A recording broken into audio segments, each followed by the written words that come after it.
that, I think we can kick things off. Welcome to the Opus Magnum, Weeklies 2022. This is the 7th stream of the year, I think. This week's puzzle, Cuprite. This is my own puzzle. This one's been in the works for a fair bit. The metrics were TI, trackless instructions, for those of you unfamiliar, and bonkles, the bonders, number of bonders times the number of cycles. That was the basic premise. Yeah, I think both metrics came out pretty well. This puzzle has seemed to have generated a fair amount of interest, especially in the TI category, which we will be getting to later. I think I'm going to be starting with bonkles, but yeah, no, I don't know. I like the unique shape and the bond, the placement of the bonds. I think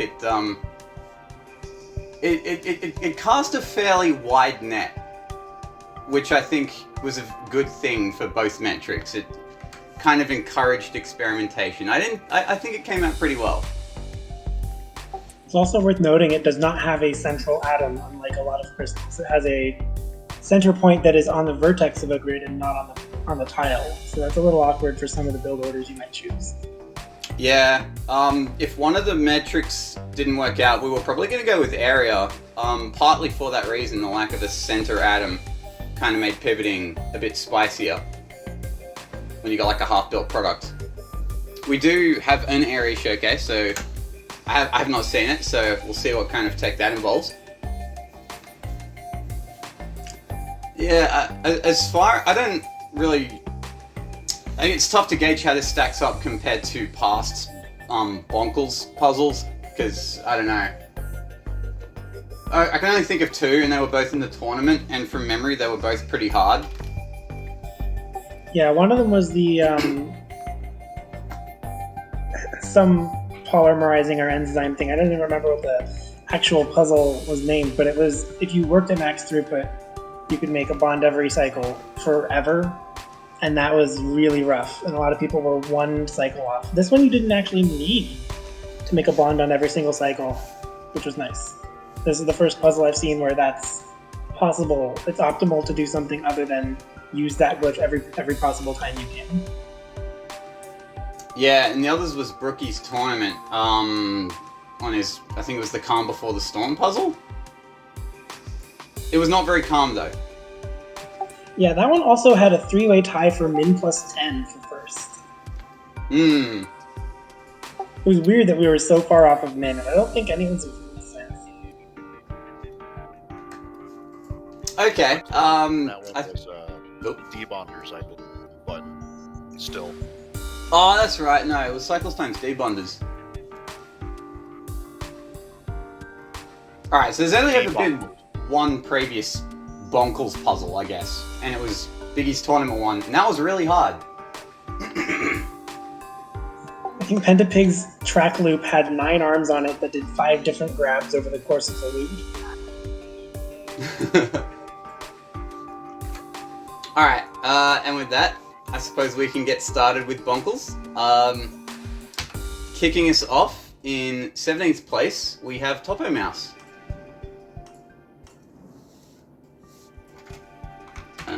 Zoom out a touch for this one.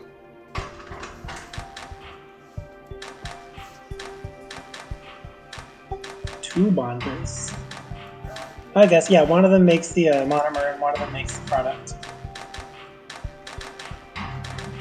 It isn't at max throughput. It looks like it's taking 6 cycles to grab 2 inputs, and it has 2 bonders, so that's going to be a little hard to be that competitive just because of the extra product of 2 from the second bonder.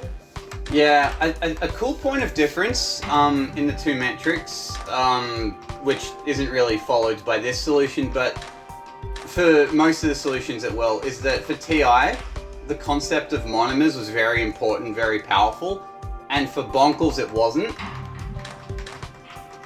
For the simple reason that, if you can use one bonder for the whole thing instead of 2, you're going to be doing pretty well.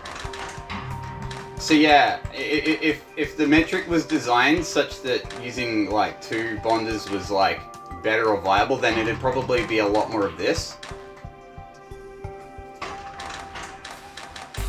Nevertheless, some of the Bonkle solves get pretty blazing fast, can be pretty overwhelming to watch. So this is a good pace. This gets us nice and warmed up.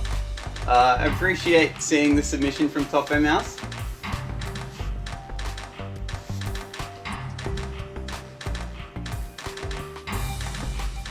Are they bonkers bonkles? I'm very confused. All right. So yeah, fairly easy to follow start. Nothing too amazingly complicated yet. So I think we shall move on with that. In 16th place, we have VDJ, who comes in at 202. Mission Cuprite. Cuprite. Lots of ways you could think of it. So this one made all the monomers and then has a final pass on the same bonder, which slows it all down, but uses a bonder less, so it's going to beat Topo Mouse's. Yeah, so it still builds monomers, funnily enough, but it just kind of builds the 3 monomers and puts them together at the end. I think every solution from here on out does just use the 1 bonder, so in case anyone didn't try Bonkles, yes, the best idea was to just use 1 bonder and just see how much work you could put into that bonder. It takes 9 bonds to complete the output, so you got to use the bonder 9 times in however many cycles you make one output. It'll be 9 times in 12 cycles, because you need this thing 12 6 if you're times. max throughput, yeah. But if you're slower, which a lot of these are, it's 9 in. Yeah, so you have like minimum 12 cycles, or however many you need to get 9 bonds.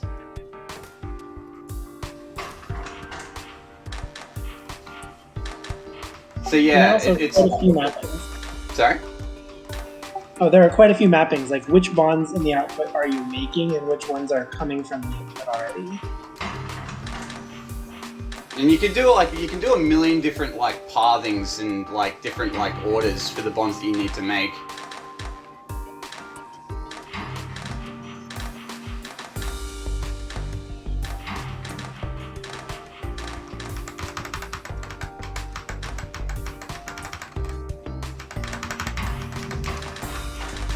So okay, alright. So funnily enough, this is much slower than the last one, but it still comes in quicker. Funnily enough, I think that actually does make this the slowest Bonkle solve submitted, but it's not in last place. I don't think many more solutions will continue using the monomers though, and we will see why. Moving on, in 15th place, we have Random Guest, which is, yes, the actual name, coming in at 141's Bonkles.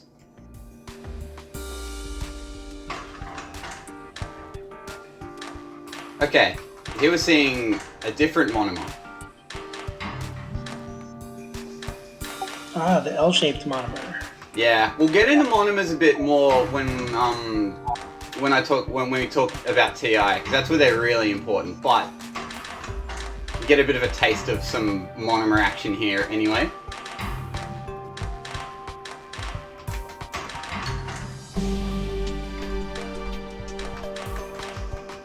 Much quicker than the other one, than the other ones though. This one, I think the L-shaped monomer does kind of make things nicer, because you can get more of your bonds on consecutive cycles with translates. Yeah, it's definitely important when you can't translate from one bond to the next, because that's just 2 bonds in adjacent cycles. Also funny that this one is using a single calcifier. It's really cheap for that. Yeah, it's actually kind of funny that calcify count varies. Some people were able to, as you can see, get it in 1. Some people needed 2. Some needed 3. Just because there was so many. Because yeah, the different pathings. It's kind of sometimes you need to like get a really fast Bonkle solve. You need like separate routes for all 6 of the regions. Which I think is what scared most people about Bonkles, because, yeah, it gets complicated. Yeah, it scared me away from trying to do something that I could compute as literally optimal. What the routes have to be is so convoluted, and I think I'll just not worry about that.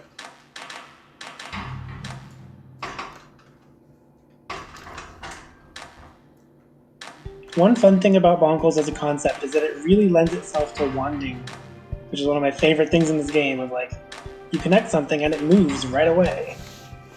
It looks like there's a missed opportunity to wand the very first bond. You could have grabbed that copper recycle earlier, which I think would just allow your entire machine to speed up. But maybe not. I think you could have been grabbing it earlier and therefore not had to wait for the second grab from room 1. Yeah, most of the slowdown appears to come when trying to get like the second and third J's on to the first J. Yeah, I still think though I could take 6 cycles off of this pretty unchallenged. Yeah, I think I can almost see it. I can't quite, but I'm happy to take your word for it.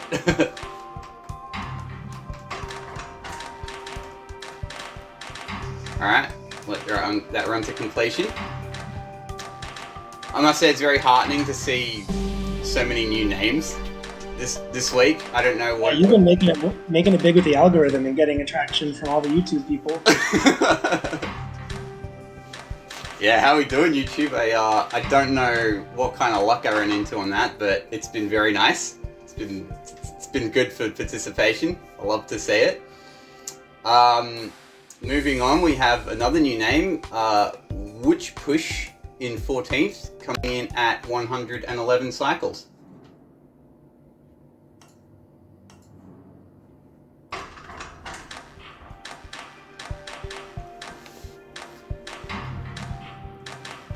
Okay.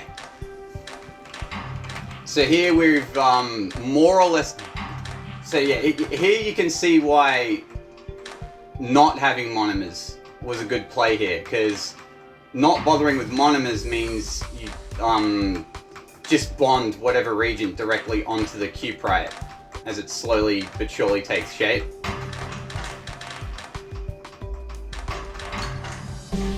Is Ooch Push the same as WDCQC on Discord, or is that a different person? I think that's a different person. Just a collection of consonants starting with a W. I had to go and check. Is this the same person?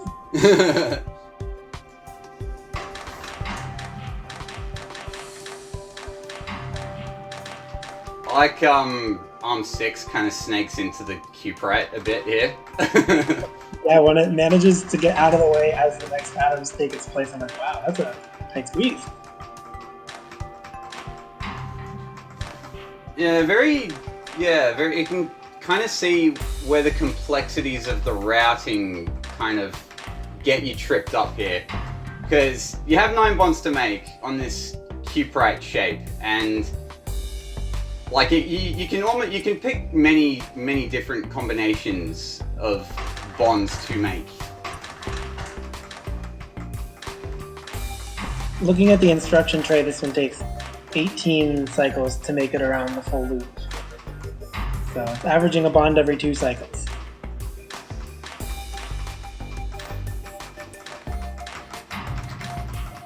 Yeah, there is a point here where it makes 3 bonds in a row, which is very satisfying.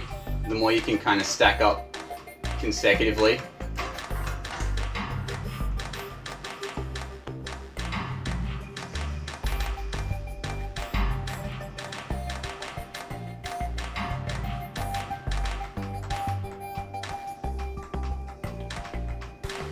Yeah, that last also kind of worth pointing out, the last bond here, the one that ARM6 has to move out of the way for, with ARM4 doing this nice swing here. Yeah, actually have to make sure the Cuprite molecule itself is moving, or that would totally be a collision. Oh yeah, that bond. That's one of the same as the alchemical Jewel 75 last bonds. Yeah, there's way more moving. Yeah, you see that kind of thing in pretty advanced tech. It's a good find.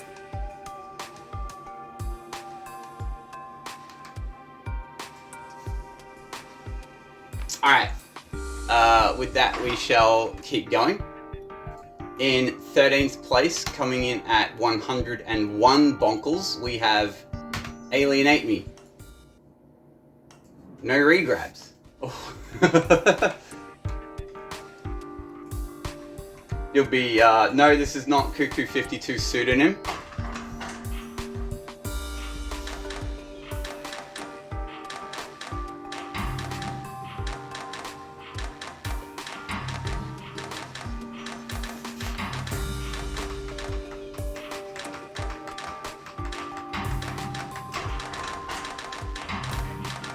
Alright, so this is playing at what I believe is, what is it, like 2/3 throughput?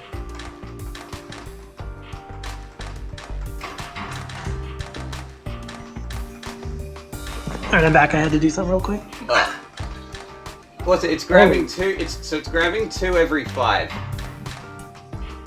Essentially. Gotcha. So it's a 15 cycle loop, but it's not a loop really because it looks like that's 30 instruction loop, but it's on 2T because it's a huge track loop.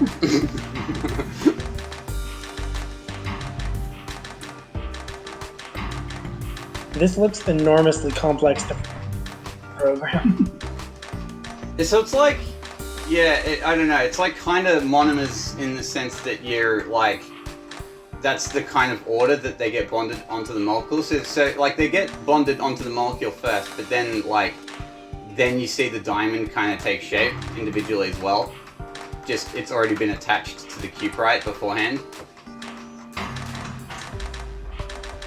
I'm a little surprised that you saying that the monomer solves stop being a thing, because I have a very good bongo solve that I would say is a monomer solve. Well, alright, yeah, maybe that was just a misnomer on my part. It doesn't build all 3 monomers before connecting them at all, but you still kind of need to have in plans a process where you will connect things in some amount of repeating order.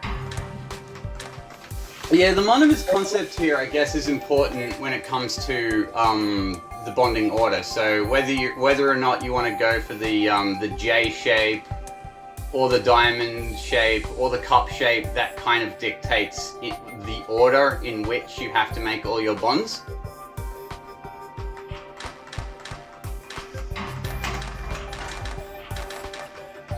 This is a pretty good one though. I think we will see this one recurring. We kind of like attach diamonds onto a constantly pivoting cuprite. It's a very good motif. The one challenge with starting with diamonds is that your the 2 inputs you grab are attached at a 180-degree angle from each other, which means you have to do a lot of geometry. And in this one it solves with pivots, but if you do rotates, it's a different headache. Yeah. Because you can solve that, because they're 180 degrees apart, which means you can't just like, grab one with one arm and grab one with the other arm and you know, rotate them in opposite directions. You'll need like either an extra pivot or like an extra re-grab where an arm does a second rotation. Or you could debond them and just get more bonder throughput. You could debond them. Funny, I don't think that's very... I can't actually remember seeing a solve that does that, though. I was wondering if someone did. I definitely did not. I guess for everything you debond, that has to be rebonded at a later point. And if you're aiming for max throughput, which is 9 bonds every 12 cycles, you've just bumped that up to 10 or 11 or 12 every 12 cycles. And it's already a pretty challenging enough molecule to manipulate. Yeah, at some point there's a latency requirement too. Like if you're trying to plan out actual min bunkles, adding any debonding would prevent that because you wouldn't get to start your last bonds in time. No, yeah. Okay, with that we shall move on. Coming in at 12th place, funnily enough, we have a primary tie. We have Moore's Technologies, who managed to get it down to 55 area.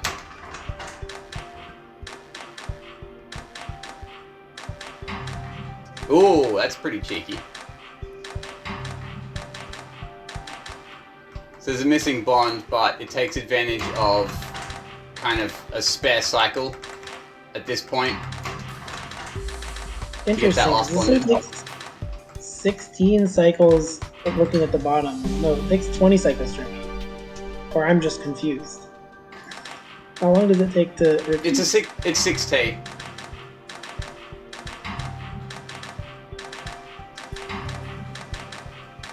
Six in chat says that it was trying to avoid the monomer, aiming for a sub 80, but geometry hard. In the end, optimizing the working solutions from their teammate failed. Geometry, in fact, hard, yes. Much agree.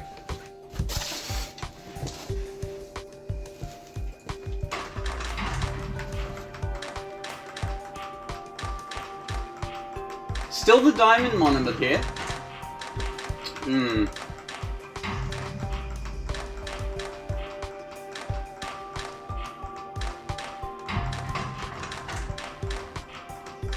Funnily enough, I'm not sure I see many. There aren't many pivots here. There's a pivot. Yeah, the actual main Cuprite molecule never gets pivoted.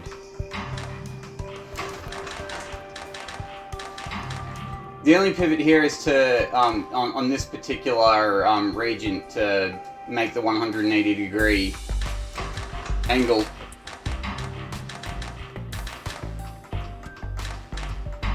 Yeah, it does. So the pivots are a little awkward because you will never pivot into the exact right place because there's no central atom. So doing a pair of rotations is basically just as good.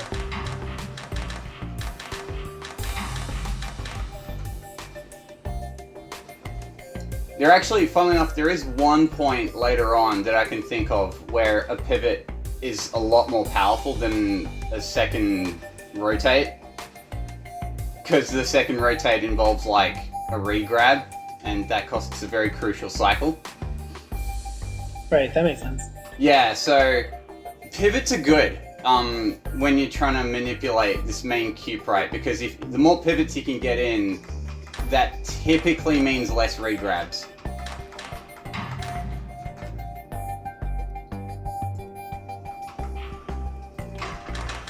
Alright. Moving on, we come into 11th place. We crack 100 cycles. We start with Mr. Puzzle at 97 bonkles.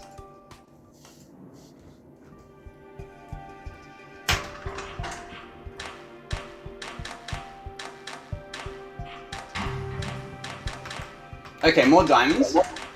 It said something in chat that he had computed 12 bonds per molecule, but this is definitely making 9, so I don't really know where his miscomputation was. Yeah, the computation was I was like, let's count the bonds in the molecule. There's 12. And I'm like, yep, 12 bonds. Gotta make 12. Isn't it 15 though? There are 15 bonds in the molecule, and you're using 6 pre-made bonds, leaving 9 for you to make. Oh, maybe that's what it was.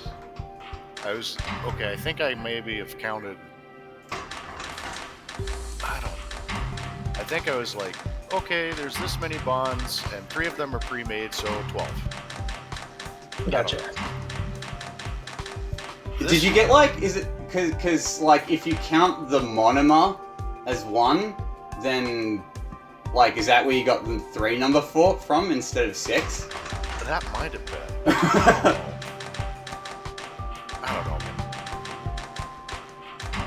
What you did make is a sub 100 bonkles. Oh, so nice. Yeah. You got good bonkles.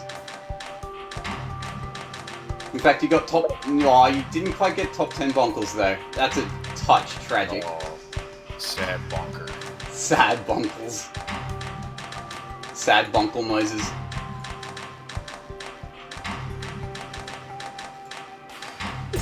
So one thing that I see this solution doing, which I'm assuming lots of solutions will do, and probably solutions that have already come will do, normally you have to rotate this input 2 times before it is self-isomorphic, but if you only have one monomer built, it is itself 180 degree symmetric, so you might only have to rotate the first one once.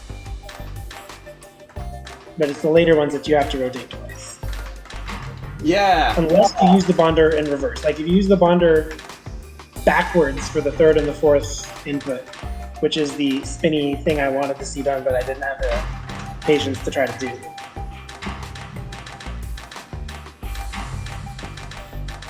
Magic ways of cutting down on the amount of motion you need to get this whole thing to go faster. Magic bonkles tech. Yeah, you're right. I think for that reason, especially if you're pursuing this diamond route, the third one is usually going to be a lot harder to get on than the second one. Because with the first one you just have a diamond, and yeah, as you said, it was symmetric, 180 degrees. And that's not true once you attach the second diamond. Suddenly you have to commit to one.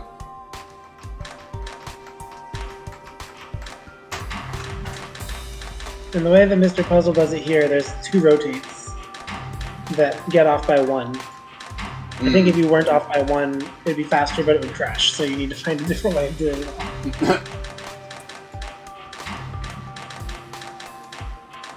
Alright. Moving down to 10th place. Coming in at 93 cycles, we do in fact have Cuckoo 52. How many different track loops? 2 track loops though.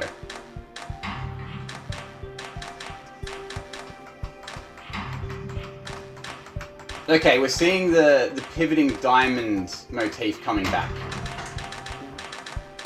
Oh, that's slick. I like that assembly. It looks so cool in motion. Yeah, this looks like it's just spooling all of them up into one ball.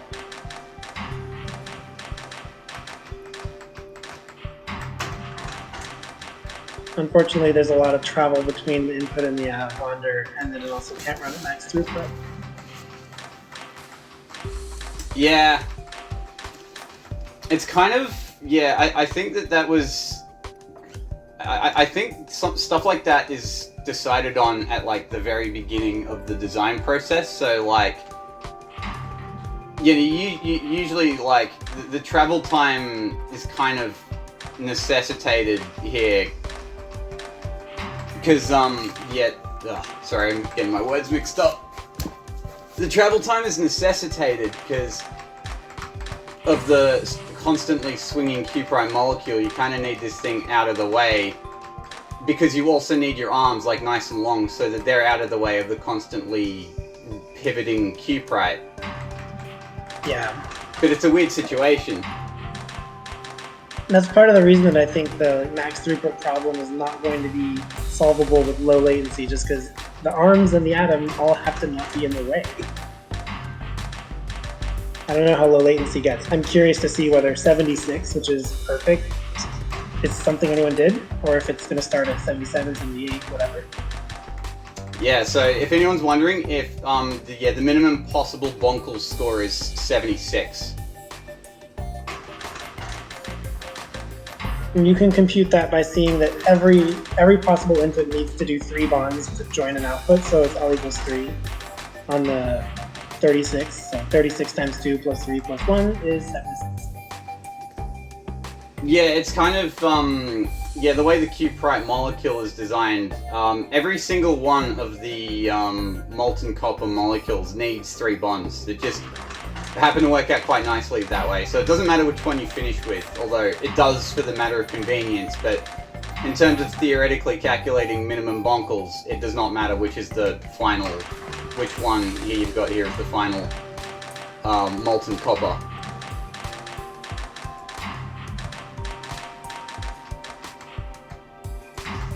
Yeah, this is a very cool, intuitive, nice looking idea. Yeah, well done, Cuckoo52. It's very surprising that this gotten beat, but by so many people. But nevertheless, we move on to 9th place. And I guess I can pop the question: who do you think got top 3? Now I'll let the chat. Sorry? It's hard for me to guess myself in or out of the top 3 because I think myself can definitely be beaten, but I also don't know how many people can beat it. I'm guessing Fiesta Laren in top 3. That one I will say. Alright, well, as I let the chat figure that one out, we will move on to 9th place. We have Not Great coming in at 88 bonkles.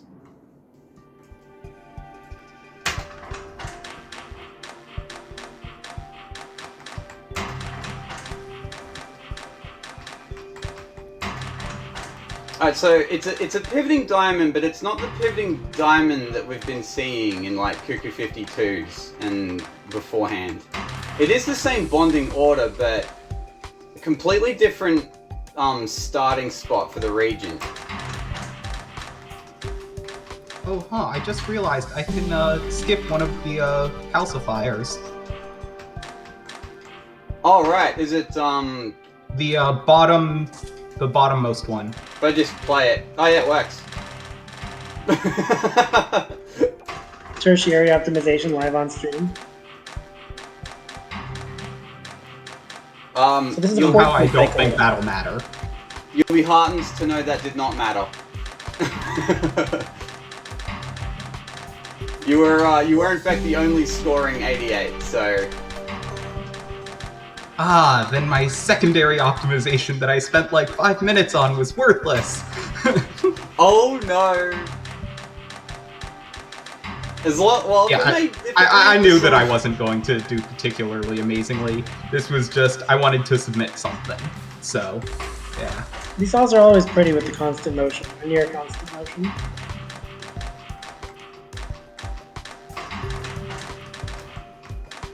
Yeah, there are 2 cycles that need to be saved inside of the entire loop. So. Yeah, you can my see first Uncle solve was also a 14 loop.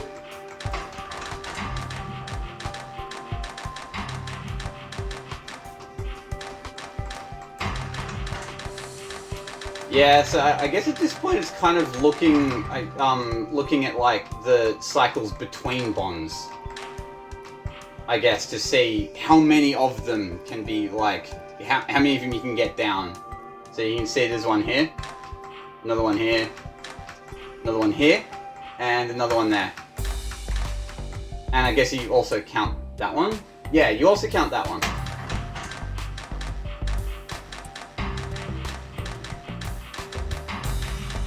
So we've got 5 cycles in the loop where a bond is not being made. If you can get down to 3, you've got max throughput bonkles.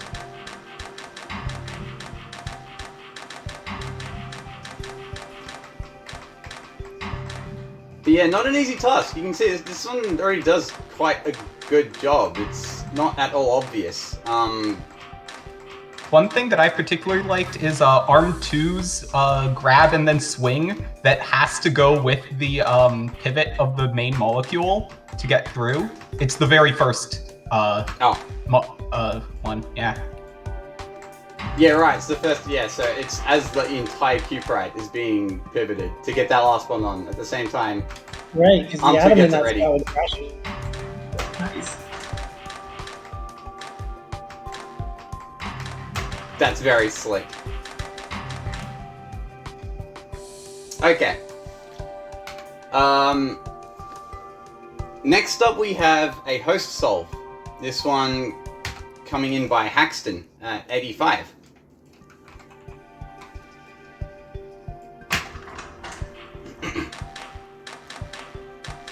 No effort on the solution title, Sag.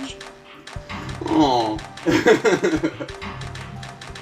So, if I'm remembering correctly, this is a 13 cycle loop, so there's only 1 point of potential saving here for the throughput until you get to min. until you get to max throughput bonkles. Yeah, until you start worrying about latency and really getting upset about it.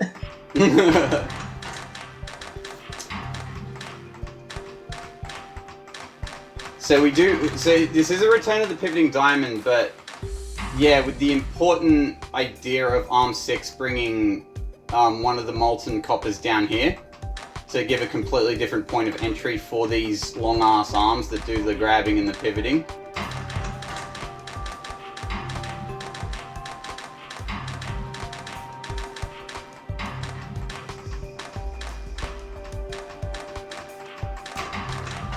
It already looks very slick, though.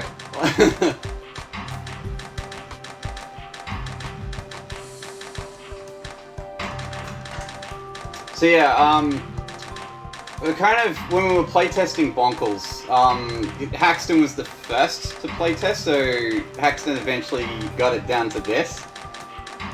Couldn't quite crack max throughput on Bonkles, so I gave it a try myself. I only ever got it down to 83. So here is my 83. And there's no submissions between the 88 and this 83. Uh-oh. Yeah. That's a drop. Okay, so...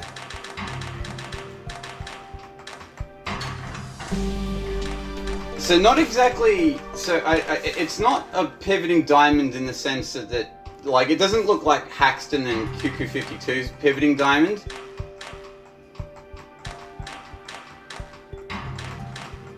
This is also a 13 loop, but it has better latency by a substantial margin. Yeah, you can see, yeah, it has better latency. You can see when the six one's grabbed here on this cycle. You can see it makes the last 3 bonds all consecutively.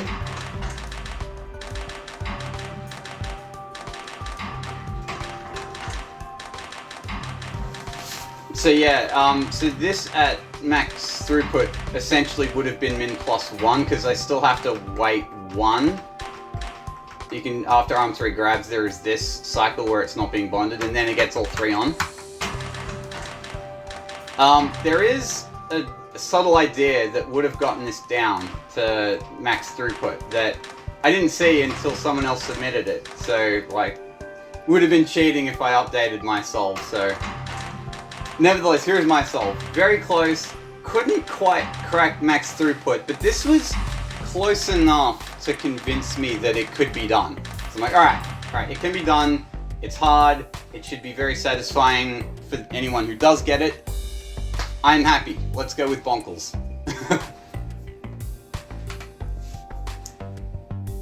So, actually moving on to 8th place, finally, we have Goodbye Galaxy, who also landed on 83, but got me an area. Half a step ahead of me.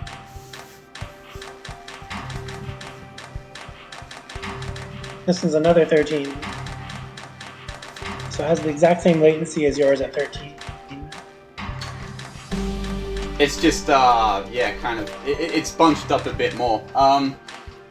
And how do you guys feel about the area secondary? Uncertain. It felt like I would have preferred gold as a secondary, but that's kind of always how I feel about about cycle secondary. Is like cost is the most natural secondary. Don't let me. But it worked. I was able to make my thing smaller using pistons. Yeah. Looking at the top scoring solves, I will say I think the decision to go with an area secondary ended up being the right one, but it's for reasons that are not yet apparent. Looking at just the solves we've looked at, it's not obvious why at all. Given you slipped out the word min, I'm gonna say yeah, absolutely I'm not top.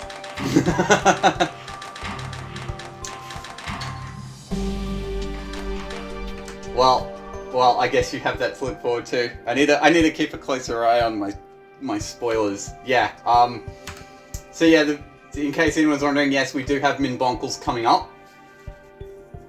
Not quite next though, because next up is, in fact, Team 42 at 79 bonkles. Yeah, I got under 80. Thought this is max throughput. I could try to start from scratch, but I have other things on my mind this week. Okay, so this is our first max throughput bonkles. We finally have max throughput bonkles. 8 in a row, I think. You can kind of see a way to get easier max throughput bonkles is by having like a couple regions already grabbed beforehand and just have them like positioned so that they can conveniently slide in. Yeah, it's equivalent to waiting a little bit extra time for the first bond. Yeah, so that's definitely a way to make min bonkles or min rate bonkles more of a reality, and that's something we really have not. None of the solutions I can think of before this point really did that, but that's a really, I don't know, I see that as a very high level piece of Cycles tech that I know I personally struggle with that kind of thing.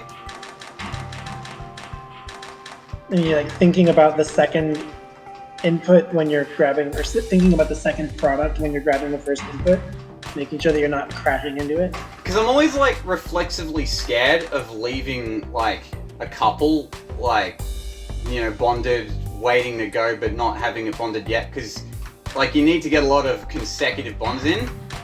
But as you can see, it's not that overwhelming. You can see 1, 2, 3, 4, 5, 6, 7, 8 in a row.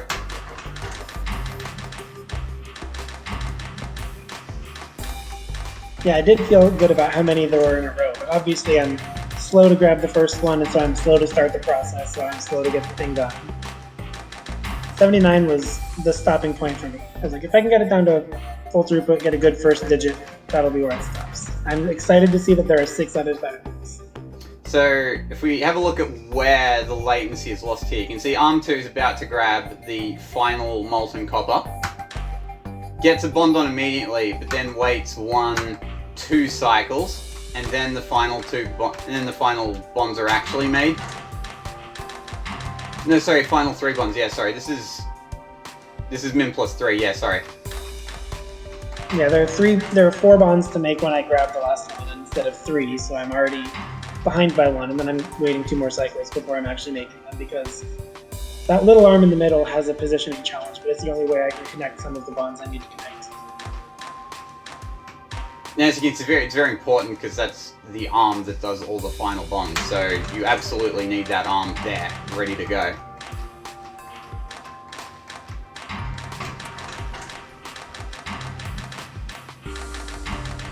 I'm curious if there are lots of other people who got throughput without latency, or if it's just straight into the 76s now. The blueprint at 76 without, I don't care enough to try to improve 79. Okay, so in 6th place, coming in at 78 bonkles, we have Spiritual Shampoo. Yeah, this is a reference to Bionicle Mask of Light, which just took out the eyes.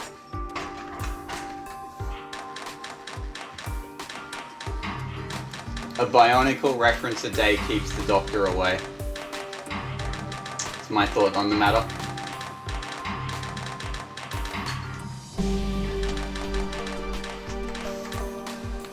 Okay, same thing.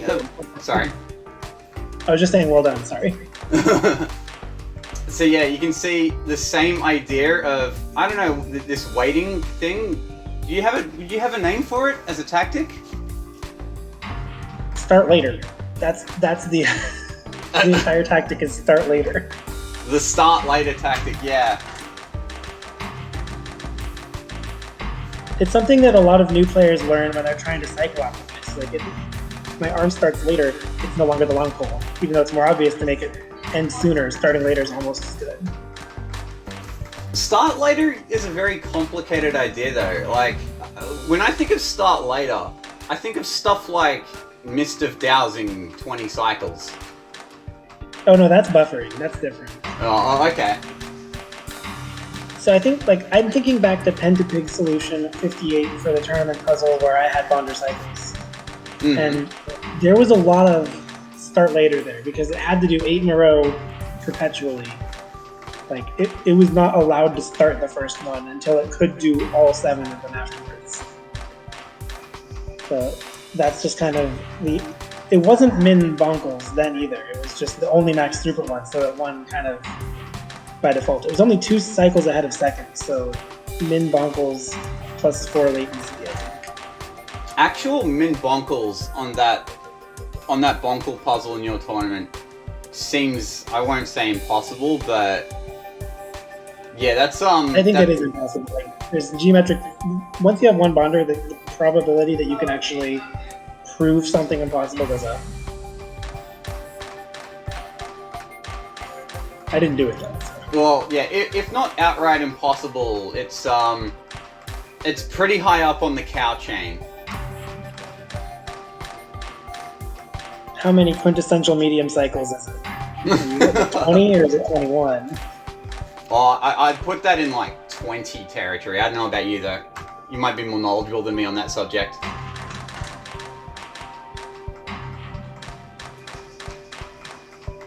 Yeah, this is a really good solve, and I'm seeing the input buffering go a little bit differently, but it ends with a bunch of convenient bonds in a row without a regrab, which is nicer for me.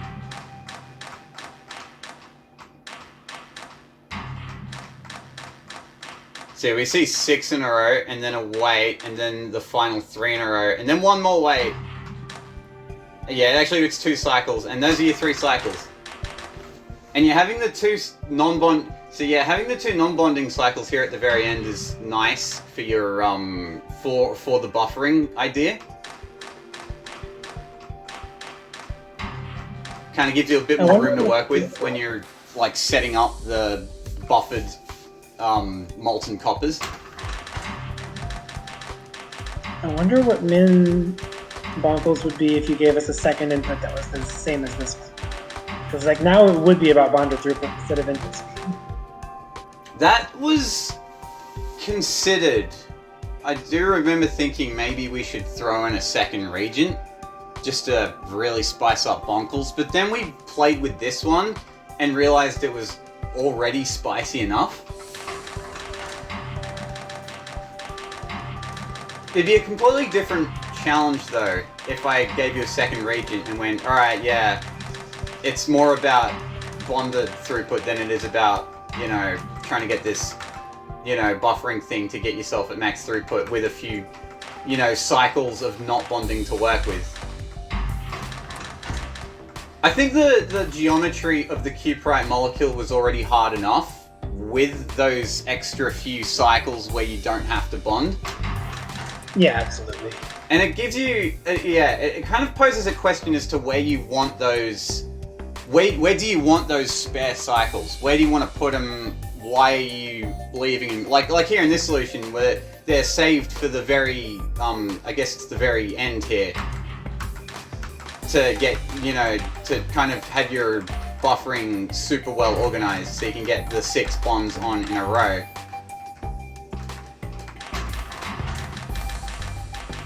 Yeah, this is, it's super impressive stuff. It takes, I don't know, a lot of, it takes a lot of playing around and calculation. It's really good. It's a strong cycle skill to have.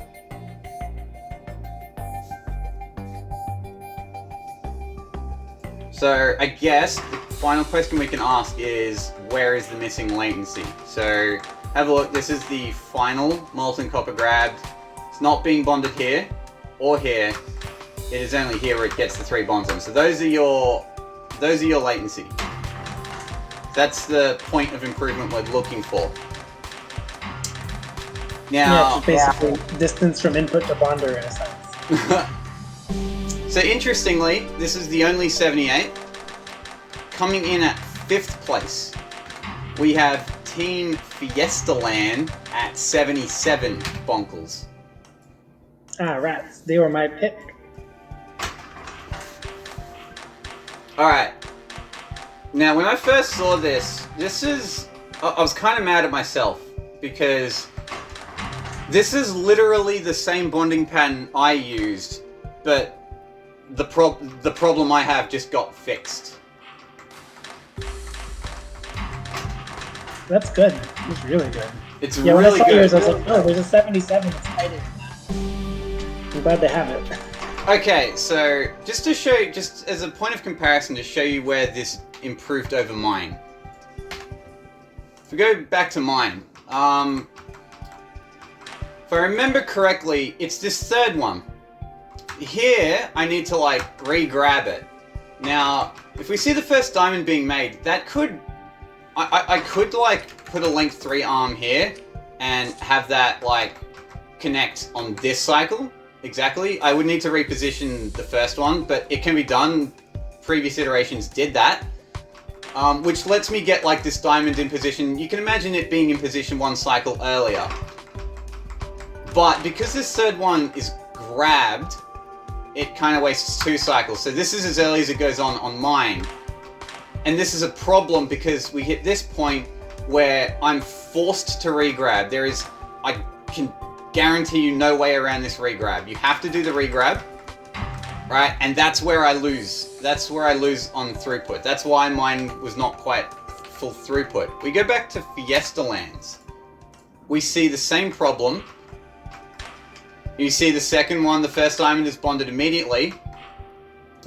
Instead of a re-grab, it's a pivot. That's literally it. It's just the same arm is able to pivot instead of needing a re-grab. As we can see, this is the point where it pivots. You have to re-grab here, but there's enough time to get all the bonds on.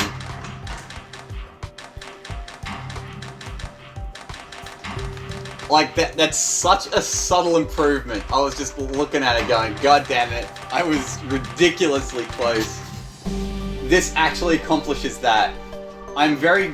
I am though, like now that I'm kind of seeing it in context, it's really cool seeing someone actually, like, seeing this come to fruition, seeing that my idea had potential, as expressed by a team, who came at the puzzle with a better technique than I did. Fiesta in chat saying that they were stuck at 82 for a bit, just like yours. Oh, it was 83. Okay, so exact same problem I ran into, but I think you guys went for the redesign and found the redesign where you get this like pivot in, so you can get everything ready a cycle earlier.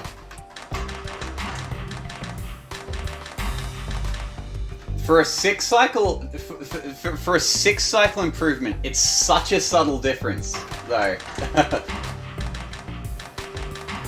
It does tickle me to see this idea perform so well, though.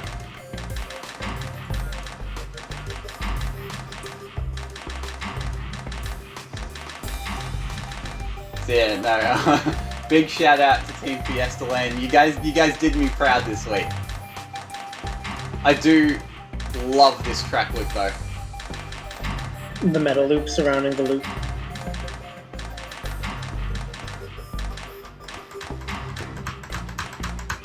I love that this loop within a loop idea is actually worth it. I remember there's been a couple of times in like Cycles Puzzles for the 20 where I had one of these, but I always like, I was always saddened to find out that there was a better way to do it. So I'm gonna go ahead and elect to believe that there isn't a better way to do it for this one, and so that we get the track loop that happens to be the exact same shape as Cuprite. If we include this one. There you go.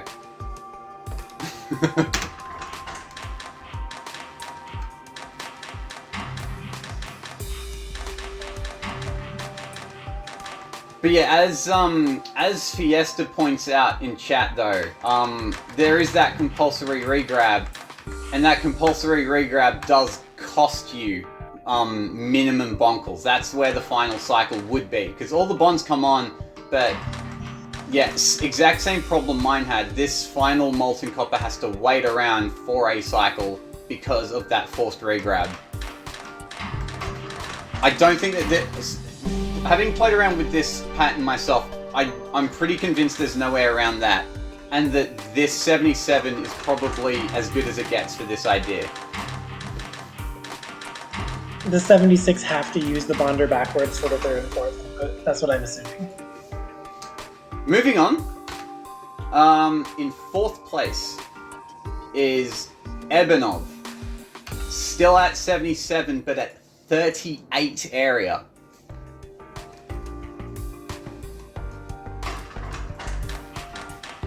And just to have a look at this first movement here with arm 1.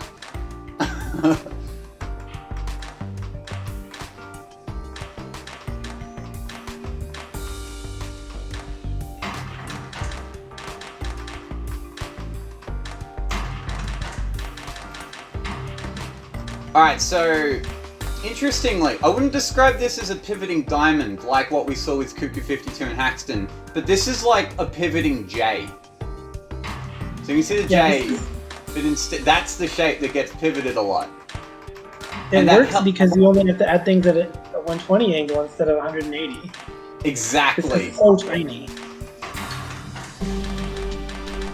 So yeah, it was so the pivoting. So yeah, I do think the pivoting J was a more powerful idea than the pivoting diamond, because yeah, as Biggie mentioned, things only ever a 120 degree offset.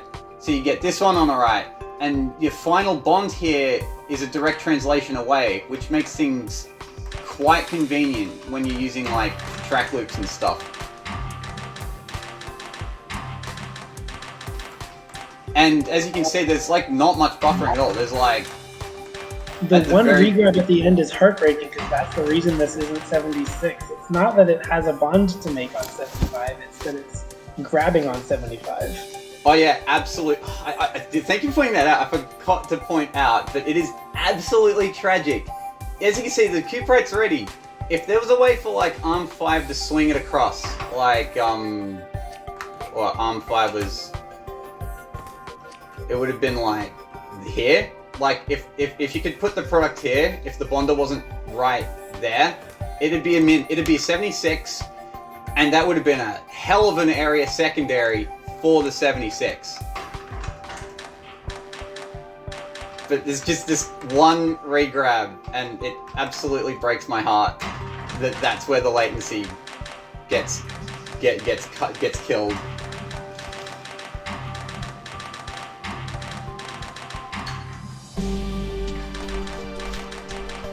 Super okay, clever. this has me working this area is really awesome as a secondary here, just because it's so tight. I mean, yeah, look at that.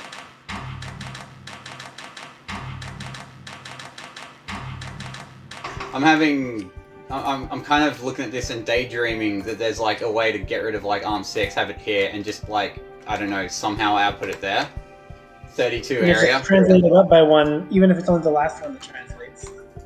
That would have been a hell of a score. Oh, my heart breaks for you, Ebenov. And you just barely missed out on top 3, but I guess that brings us to the top 3. So, in third place with 76 bonkles, we do finally hit Min, is Bambi. Oh, it's awesome that top 3 is synonymous with Min. Have to zoom out for this one. So we're talking about the elegant ideas. This is one that would not fit many people's definition of elegant, but nevertheless, it is a Min Bonkles idea. Pre-building. Makes total sense. Because now you only have to worry about the last one, and you can just like have arm 11 bring the Cuprite molecule all the way around. You got as many cycles as you could possibly ever need to get it into the perfect position so that you can get the final ones on. All 3 bonds come on min latency. We have Min Bonkles. Yeah, I was trying to get output 1 out too quick, but this is something I should have thought of, because this is something I do. I'm kind of like, I can't figure out the right way to do it, so I'll do it the easier way. I do have to say, this is a very Biggie looking idea. Well done, Bambi.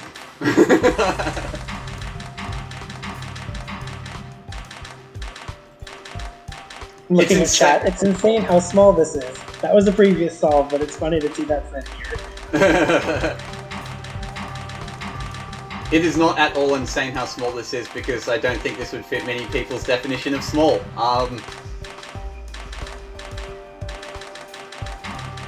Okay. It's super cool to watch all the Cuprites going at once at the end, though. Have a look. Cool. I'm happy to see a solution where they just take all of the alchemical proxies and then bond them into diamonds and then bond the diamonds together do so well, because I know that's personally how I want to do it, because I don't see rotational I just see the diamonds and I immediately want to make the diamonds and stick them together. Yeah, this has that intrinsic satisfaction. It's doing the simple thing with a complicated way of making it work.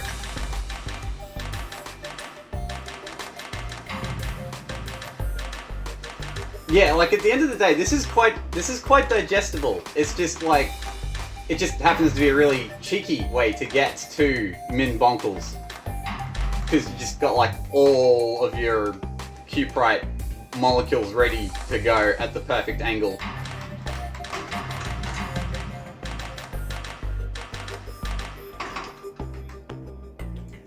This is a very, I don't know, looking at a solve like this, to me, it screams out experienced cycle optimizer. Seeing stuff like this. Alright. Moving on to second place, we have at 124 area, Gecko Deer.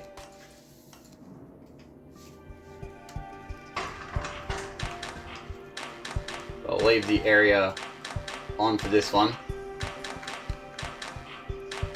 So it's the same thing, but as you can see, the Cuprites that go around this wheel have like a lot of pivoting involved to squeeze out as much saved area as humanly possible. You know, I think I hadn't looked at this and considered that 2 inputs can bond in 4 cycles to a thing, but that's the key for at least boundaries in this one. I do want to see a 1T one though. I hope that exists.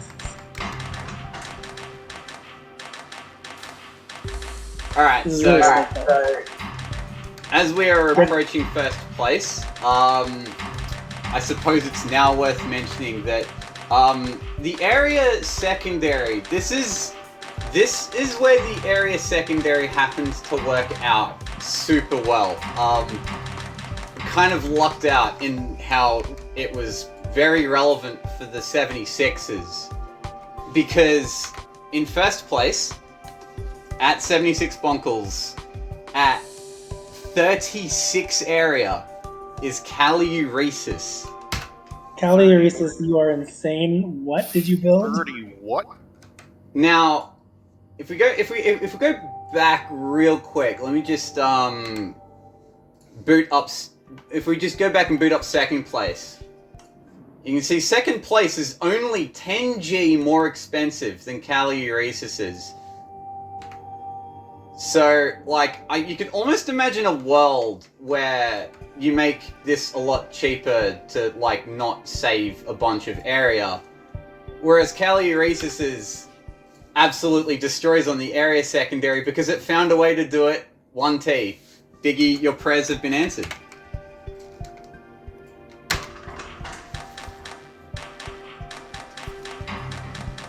$2T, actually. Oh, Just because of track list. Have to wash my mouth out with soap. It's 2T. Oh man, the pivots that ARM 6 is doing get all the bonds. How is that possible? How is this something that you can just do? So, it really was the pivoting diamond the whole time. You just make sure it's one arm that does all the pivoting, because if one arm does all the pivoting, you don't regrab. Ever. That's so good. And that's how you solve the problem of getting the third one on, right? Because it was the third one that tripped up pretty much everyone.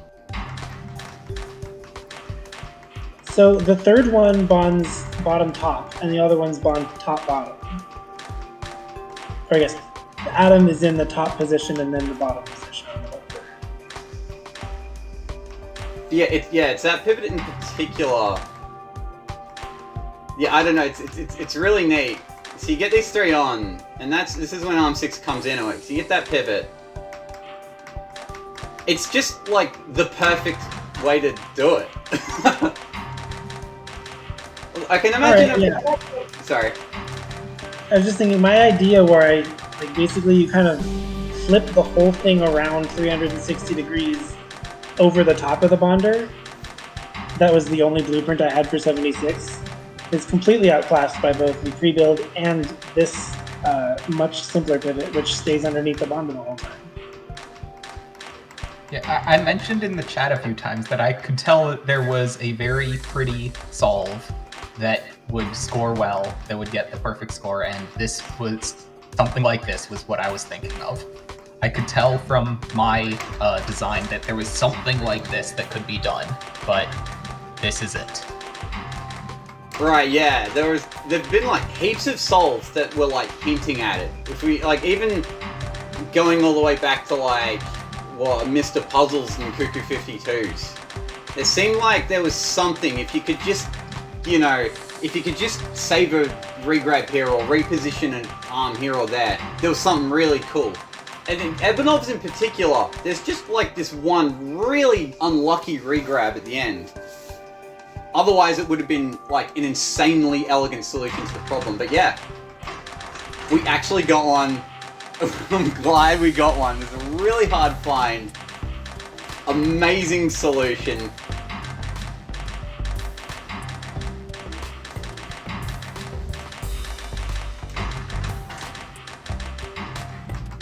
So we have a look. So as mentioned a few times before, to get max throughput on Bonkles, you need 9 bonds every 12 cycles. So there are 3 cycles where a bond is not being made. So if we go, we can see the first few are made here.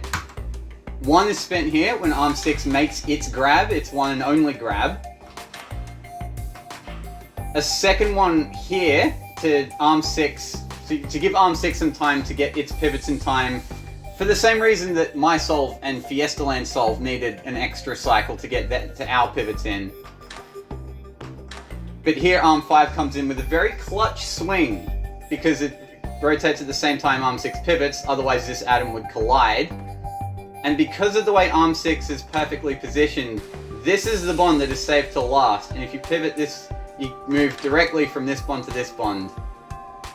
And the final bond, and the final cycle here is spent to give Arm 2 time to grab.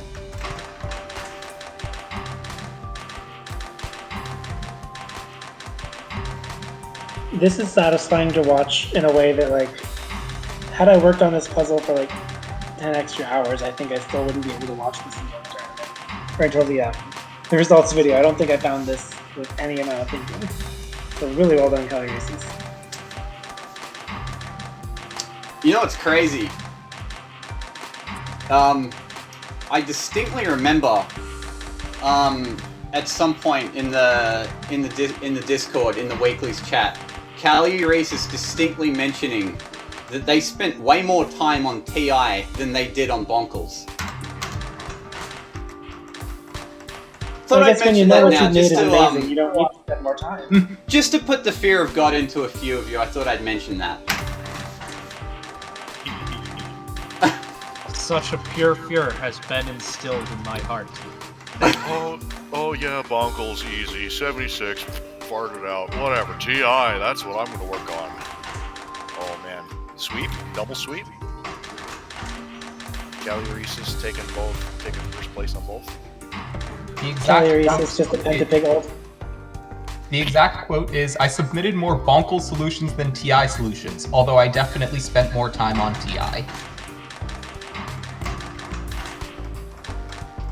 Definitely makes you thonk, doesn't it? I guess we'll have to find out next time on Dragon Ball Z. We'll be finding out very shortly. Okay, without further ado... 18th place with 115 TI, Kelly Reese. Oh, That would make me such a terrible streamer to hype up Caliorasis like that, and he just like does terribly on TI. I just wanted to say, I put a bet out there. If anyone manages to get a better TI solve than me with less instructions, I will be eating a tissue. That is all. You're gonna eat a tissue, I'm almost certain. Given that you said diamonds, unless there's something that I don't know, then I think you can't even match me with diamonds. Shit, my Opus Magnum crashed. Oopsie, you broke it. Uh-oh. What's that log.txt say? Good question. I just Curious what it was. I just rebooted modded Opus Magnum as fast as humanly possible out of panic. Alright, can you guys see it? Alright, good. Awesome. Did that solution actually delete? Yes, it did. Will this one crash my game? No, it won't. Alright. Good, good. Okay, my microphone's still working. Alright. Crisis kind of averted.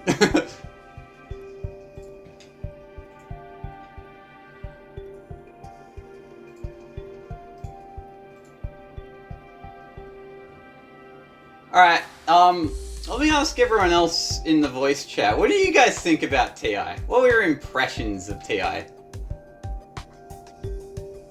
This is like campaign level simple for TI, which is a problem, because that means that the magic is required.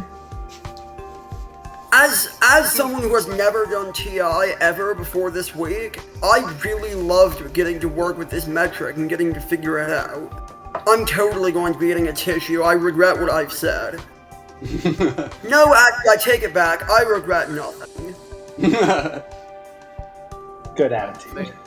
I'm thinking that I'm either at like +1 or like min +4. Because the result where I landed, not very satisfying. Feels like I could eke an arm out of there somehow. If only I was a little more magic. I feel like if you take more than one off of mine, then you've done something insane. I'm happy with my solve, but it doesn't feel magic, and it felt simple enough that there's probably something magical to beat it. But if there's no magic, then I'm pretty sure I'm at min. Alright. So, starting off in 23rd place, we have a new submitter, Realliance.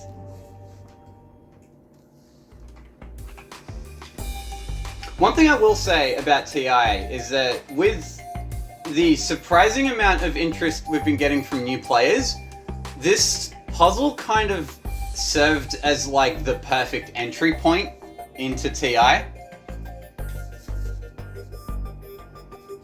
Yeah, I don't know, there was a lot of excitement and like a lot of shaving and activity from players who probably, yeah, many of which have never like solved a puzzle for TI before, and I don't know, it was really heartening to see that, because TI is an insanely cool metric, and I suppose I don't know, I've been, throughout the week I was trying to think of something like a cool tidbit to say about TI that wouldn't be like a spoiler in any way, and I just like couldn't really think of one, because like I didn't want to bias anyone's like TI approaches at all, just to see what you guys would come up with. As we get to the pointy end of the results, I'll tell you guys what like my intentions were kind of when I went about designing this puzzle, because TI was the metric that this puzzle was very much designed for. That I can't really say quite yet why the puzzle looks like this and its complexity and stuff like that. So we will get into the TI solves first. So this one by Realliance it's a 1T solve. And I suppose I should explain what I mean by 1T, for those of you who aren't familiar. 1T here means it makes one solution per track loop. So you can see every time I loop the track like this, it will output once. Not track, but instruction tape. Yeah, the T stands for tape loop this time. I always thought we should like use lowercase t for it or something, just so it's not confused with trackless.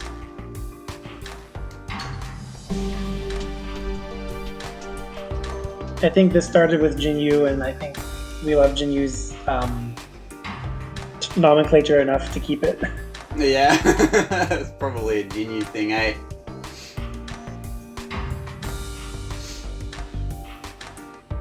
Okay, so, The fact that this is the lowest scoring solution and it uses the diamonds that perform so well in Weeklies makes me sad. well, I guess I don't think I wouldn't blame the diamonds on this one. We'll be seeing more diamonds later. The main reason this was the lowest scoring one was because it was 1T, because it takes an entire track loop to build, because it builds an entire Cuprite per track loop. It's the only scoring solve that does this. And that's a All pretty the good others build a segue. third. Sorry? All the others build a third or a sixth. Or other numbers, yeah, but Fair. in 22nd place, at 18 Ti, we have Topo Mouse.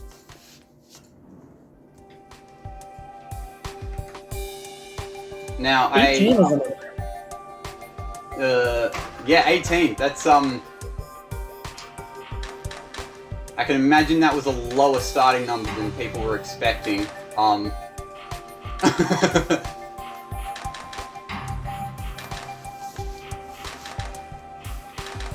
So it's a return of diamonds, so I guess now's a good point to mention. So I was talking about monomers being a very important concept for this particular Cuprite puzzle. For those of you who are wondering, there are 4, though I think it's technically 5 different monomers for Cuprite. I guess I'll go through them. The first monomer, so the first is the diamond that we've been talking a lot about. Technically the diamond counts as 2 because there are 2 different ways to make a diamond, so you can think of the diamond as counting as 2, even though that feels like a bit of a technicality. So that's 2. The third one is like the C shape. So you can see it's C shape here. You can see there's exactly 3 of them. Right, perfectly valid building block. The fourth one was the J shape, as we've also talked about that one a lot for Bonkles. You can see the J shape, perfectly valid monomer. There's the third J. And the fourth one, which is one I don't think many people noticed, is like, I can't really do it by swinging the region around. It's like these bottom 4 here. You can see like the 2 regions have been unbonded and rearranged so that you have this one sol connected to all 3. That's a monomer. As you can see, there's exactly 3 of them. So yeah, those are the 5 different ways to split up this kind of puzzle into its components. The fact that there are... Sorry. I feel like that was a bit of a spoiler for how some of the high-end solves are going to be doing it.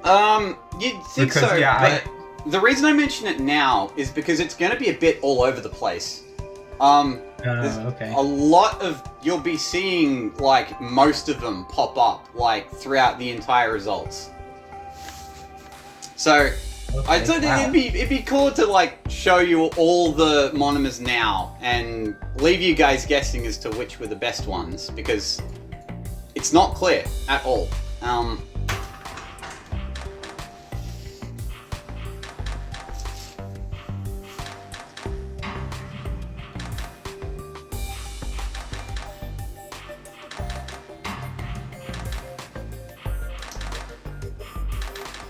Basically, here's a nice 1/3 T idea. Just to warm us up a bit.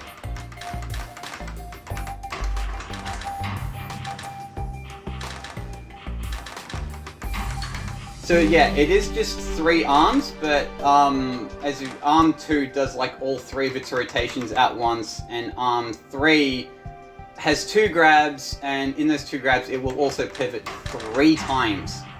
So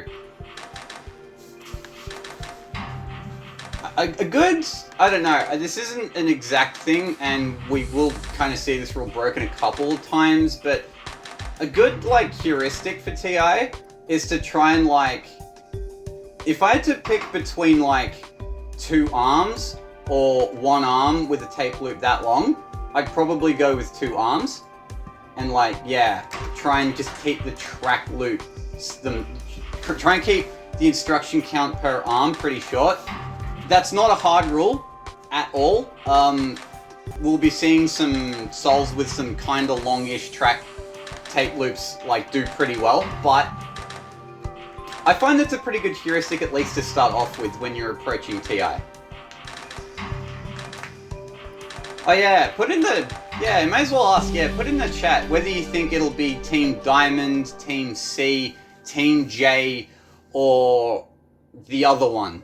I don't know if the name's the other one. Foot. I think it's a chicken foot to me. It's similar to the MK2 crystal. What was your vote, sorry? Oh, I'm going to say J is the lowest, but I think the other one I would call the chicken foot. The chicken slit. Like, the chicken foot. Oh, chicken foot. The little toes on the copper, and then it's got the rear toe and so. Alright, so we'll go with Team Diamond, Team C, Team J, and Team Chicken Foot.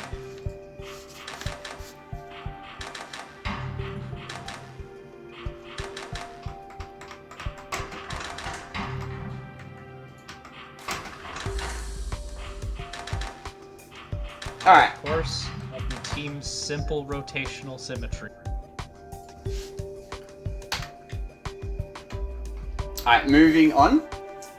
In 21st place, we go down to 15 instructions. At 180G, we have CAD-SPEN. 15 is the number that won Film Crystal, right? Yep. That's, we're not even in the top 20, and it's a weekly. Well, pretty sure I'm not actually at min.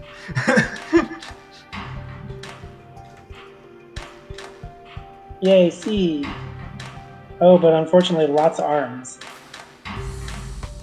And arm 1 has to act twice per tape loop. Both of these are slightly unfortunate. It's very unfortunate, though.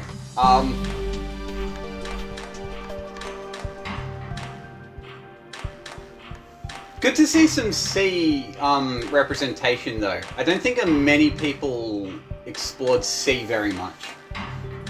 I got to see it was just two more TI than what I had because I needed to extend and retract the piston. Okay. It seems like you should be able to make this into a 12i by converting the hex arms to tri arms aside from 1, unless I'm missing something. Oh wait, no, that one doesn't work. Never mind.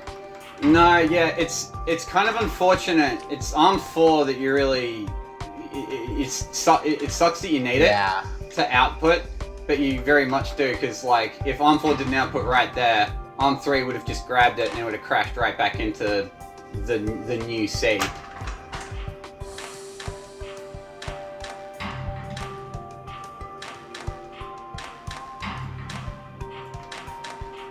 I will say though, between our first 85 and down like to this 15, there are like, I don't even want to count. Let's just call that like 20, 30 submissions. Yeah, like 30, maybe 40 if I'm lowballing it.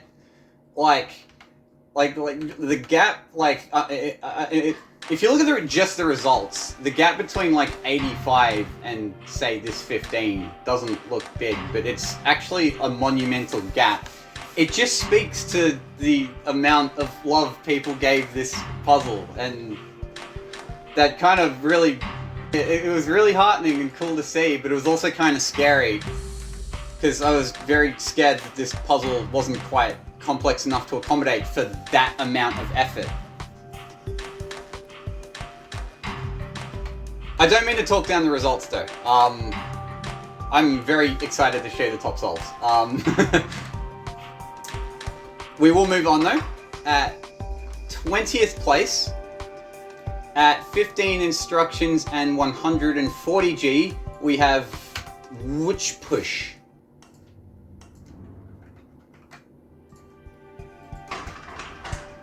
W is my favorite vowel.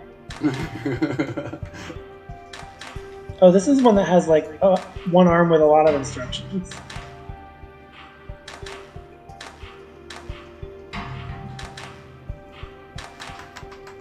Oh, but it's a good arm. I like this. Honestly, it's a good arm. Like, because arm 1 and 2 just like do a grab and drop, and arm 3 just kind of takes care of everything else.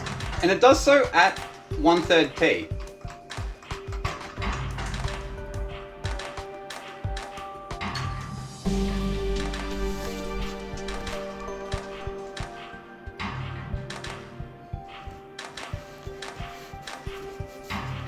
It's a good way to solve the 180-degree dilemma here by having this, because you can see they're currently at a 120-degree offset, but arm 3 kind of completes the final rotational offset to have it at 180, and then it just does the rest of the work. Is there a 10i hiding in this? Because you're doing 3 A's and 3 E's. But if you just pick up and if you make all these single arms. No, because then the ones that dropped off the inputs on the bonder will grab them again, and that won't work. Maybe it'll work. I'm thinking out loud right now.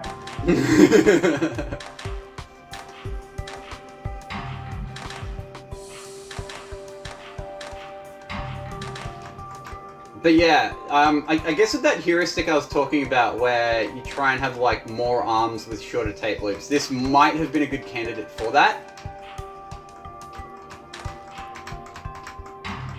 As opposed to, because yeah, arm 3 does 4 rotations and 3 pivots, which, yeah, that adds up kind of quickly.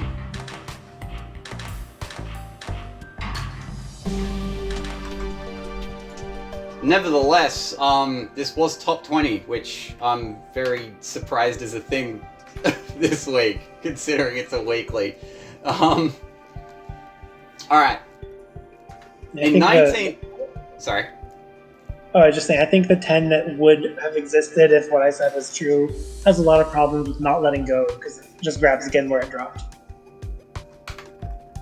Alright.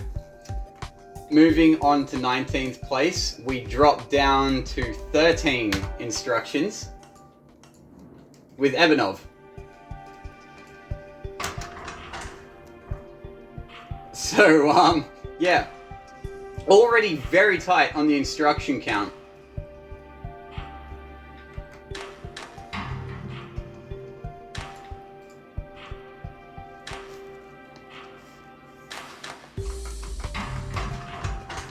Interesting use of the piston here, actually, to have this part be a rotate and then to have it put back in place.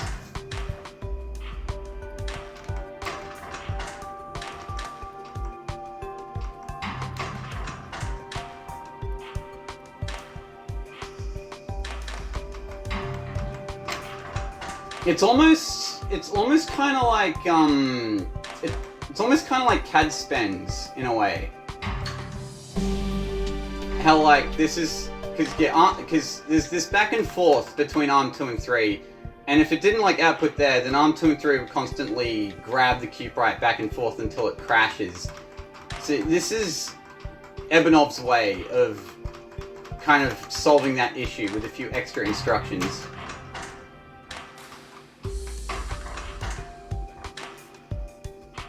But this time, as opposed to CAD spins, we only have one arm, and it is making the J monomer this time. This is a very nice rotation here. The fact that doesn't collide is very satisfying.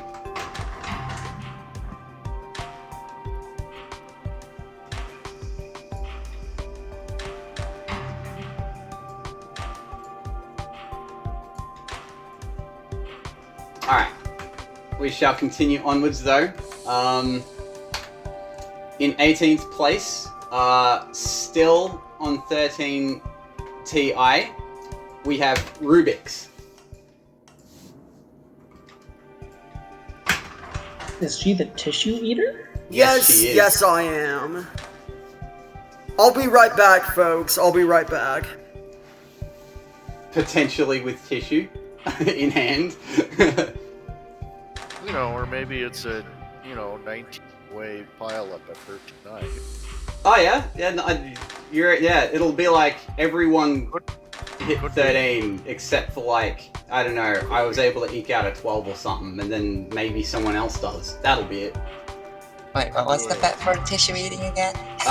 Beat this solution. So, The 18th place solution. Although Strictly- secondary beating doesn't count. Ah, It has to okay. be primary bit. Yeah, you gotta beat on primary. okay, so if So, someone beats the primary of this one, Rubik's has to eat a tissue. Yep. Okay. This is a really cool solution though. Having this arm 1-2 idea, have it swing around all the way here. I don't know. I really like this one.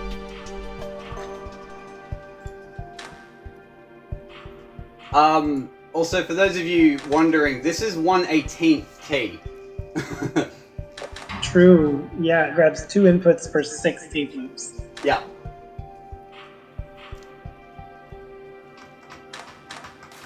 It is kind of funny that in TI, like, oh, it would crash if I took things in the straightforward direction. That's fine. We have time. We'll go the long way. Just go the other way around. Yeah, the problem with diamonds is it takes 2 arms to make them. J's and C's you can make with 1 arm.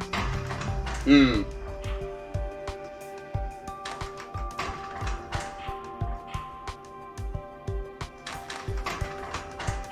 I don't know, I really like this setup though for the diamond. I don't think anyone else uses this particular setup for the diamond, which is, I don't know, I like the long ass journey it takes to make a diamond.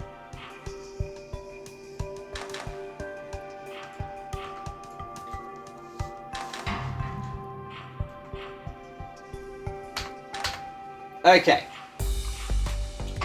Moving on, however, at 17th place, at 13 Ti, 160G, but 223 cycles, we have Mr. Puzzle.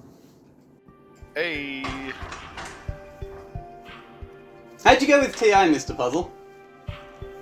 every time I tried to go at it, it was like, awesome, this is great, but I need an arm to output, and then I'd always wind up using it. Yeah, there's the problem with 2 bonding stations, meaning if you're just back and forth between them, you're never over output. My TI used to be diamonds, then I experimented with making this shape instead, and wound up with 10 gold saved, so I stuck with that. And it was faster somehow too, so... And cycles mattered. At least, yeah, as far as your solution was concerned. So, A few times now, though, a few solutions have run into this same problem of the 2 bonding stations, though. It's a very unfortunate problem, because, like, yeah, you have, like, a look at arm 4 and you're like, no, I don't want arm 4 to be there, but it has to be there for this particular layout. yeah. I tried experimenting somehow with, like, arm 2 being length 2, and, like, it would happen to grab the molecule again on the 3rd pass if it was a tri-arm, but, like, geometry didn't work out. Could you get this to 12i by just making arm 1 do 2 at once? And then having to adjust the everything else to be the hex arms? Because then you could remove the arm 2's swing back? And you could get rid of arm 4 as well. Yeah. Right? Yeah. Yes. Yeah. I'm not stream host, so I can't tinker. I do have a tinkering allergy though. I'm gonna hold off. Crash Opus Magnum. Oh no. See, Let that'd me be just crazy, put this right? bonder right in the void. God, yeah, that would suck, eh?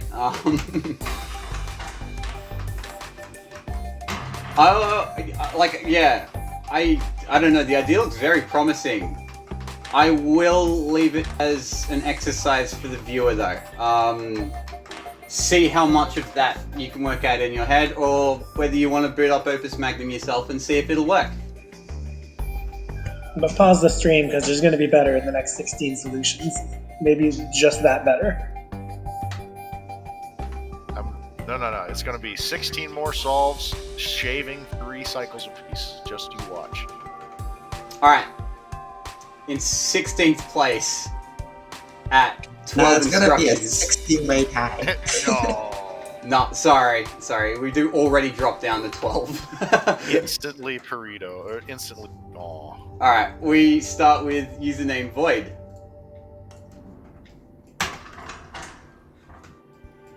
Well, I guess that means tissue. Oh, hey! It turns out that says 12, which is less than the 13 I got. Looks like I'll be eating a tissue, boys, girls, and none of the above. Yes, we do have tissue. Best of luck. I know how long it takes to eat one of those bad boys. I tried consuming one the other day. It did not go well. You tried? Oh no. I got, like... Typically, I'm able to eat, like, entire sheafs of paper, but there's something about the way tissue is made. Like, I picked up a single Kleenex, and it's, like, super thin, but the moment I pick it up, I just feel a sense of foreboding, and I just can't... I start chewing on it, and it just doesn't break down like normal paper does. It just, like... I love that the comparison is to all the normal paper that normal people have eaten. It's worse than napkins, too. Like, if you ever try eating a paper napkin, it's decently easy because they, like, split apart into all of these, like, simple... Yeah, you're right! This is hell! The tissue isn't breaking apart at all in my mouth. Like, I'd expect my teeth to clump it down into smaller and smaller bits. And that isn't happening! Exactly! I think it just, like, Opus kind of wads up. I am enjoying this tissue eating review. This is amazing. When I had to eat 7 tissues for one of the tournament streams... Oh, poor Zarflex. Like, I think I was like... Because it happened in, like, the first hour of the stream, if I remember correctly. So I had, like, a solid 2 hours. And I got through 5 tissues. Of the 7. I had to eat the other 2 off stream. It just takes so freaking long to eat a tissue. I mean, when you think about it, they're probably designed in that way because they have to hold mucus, right? They're designed not to break down when you have, like, wet stuff, and they're designed to, like, absorb and wick it away. This is a sign that tissues are actually very effective at their job. Also, I don't know why, but this tissue has a horrible flavor. That's not... Does it stop you from, eating it? It's child's Yeah, food. probably, but screw that. I'm already, like, a third of the way through. Already? No. Impressive. No, I'm exaggerating quite a bit. I'm only a little bit of the way through. So is there someone who's 6 cycles faster than this who put the output in the correct place? Yes. Yes, there actually is. Exactly that. It's actually 11 cycles. Oh no. Yeah, that brings us to Moriconda. I was wondering when someone would notice that. Oh, this has a slightly different algorithm. It's very similar though. I think this would have just barely won on cycles It might have just barely won on cycles anyway. Okay. So it's not that. Yeah, it gets to drop in one rotation of arm 1 earlier because arm 1 doesn't hit it. Yeah. Yeah, funny you should bring that up. I'm staring at the the scoreboard and I'm like, yeah, this next one's gonna be a pretty bad beat.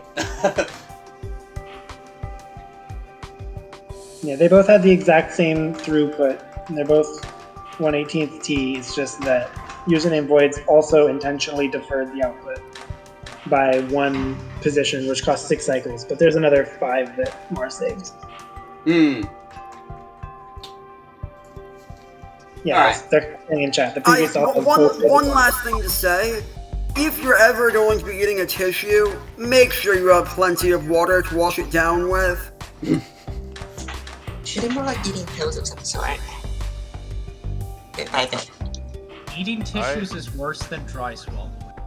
I have not eaten a tissue, but I would suggest try dirt instead. That was a lot easier to eat down. I see we have a geologist representation in the chat.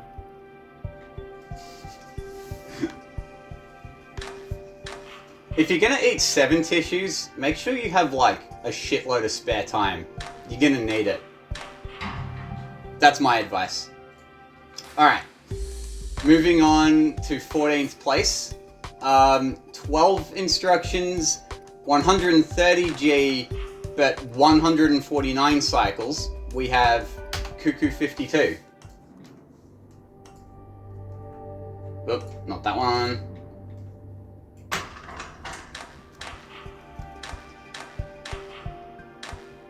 This almost looks bonkles-ish.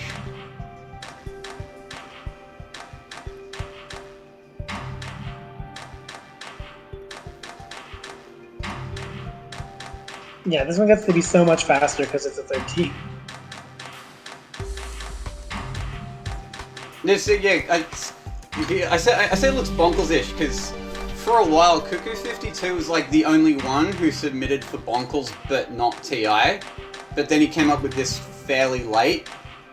I'm wondering how much of it was inspired by bonkles.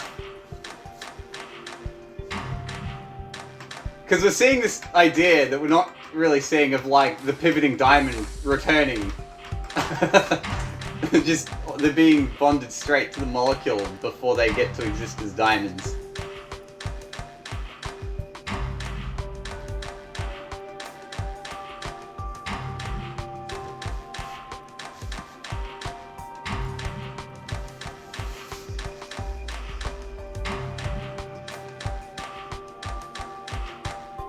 Nevertheless, I think so. Oh, sorry, cut you off there. People in chat are talking about how hex arms are more expensive than single arms, so the cursed modification to make things slower to get cheaper. But at least for C's and J's, hex arms are required on the input because you can't get the two inputs close to each other with one arm if you're using C's or J's without being a hex arm. That's the thing, because, yeah, hex arms are just, not always, but generally more powerful as a tool for TI, just to have something that you never need to reset, and, like, not have to worry about its orientation ever. It makes it easy to, like, think about and to work with, and to just use in general. Well, the point here was just that a lot of times hex arms are just single arms, but at 6 times better T, in that you don't have to go do a full circle around, and because gold is secondary instead of cycles. I don't know, how do you guys feel about secondaries? Because secondaries for TI, because they did matter a fair amount for this puzzle, owing to the ensuing tide of secondary ties that is about to happen. But yeah, secondaries mattered a lot for TI here, but secondary optimization in general for TI is very weird. I mean, I'm not ever going to pick area. I don't think, I don't know, I'm just not brave enough to even think about doing area as the secondary. That just seems so cursed. But yeah, between cycles and costs, I don't know, I think costs kind of feels a bit more fair than cycles. Cost glyphs only. Cost glyphs. Glyphs only. Not a bad idea. Personally, I'd prefer cycles just because I think faster looks nicer generally, but both are fine. In my opinion, both cycles and cost works. I tried both in the tourney. And area tertiary is fine, I tried that too. Yeah, I'm not brave enough to... the world isn't ready for area secondary. Maybe one day. Like radio receivers was Tika. Track instruction cycles area. Yeah, that's right. Not that it mattered with Biggie's solution, but you know. Well, in general, it Hey, didn't in really primary matter. is a fun thing to do. Yeah, and of course, the more complicated the TI puzzle, the less it matters anyway. So for a tournament puzzle, you kind of want to bump up the intensity a bit. Like for Cuprite, like, this works as a weekly puzzle. It wouldn't work as a tourney puzzle. Make it double the size and you got a tournament puzzle. One input, but there's 2 outputs of Cuprite. I guess you change the copper to a lead, and, like, everyone hates you. Don't even change it to a lead, you change it to a iron and everybody hates you already. And then you change the fire to a quintessence, and then it's absolutely unplayable. No, you change the copper to a lead, and you just don't give quintessence. It's a purification thing. And then I get to watch everyone flail about and suffer through metal chaos. And I'm happy, but no one else is.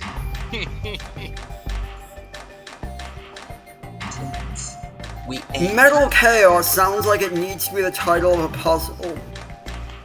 It's the title of a solution. We should make a puzzle that is Metal Chaos.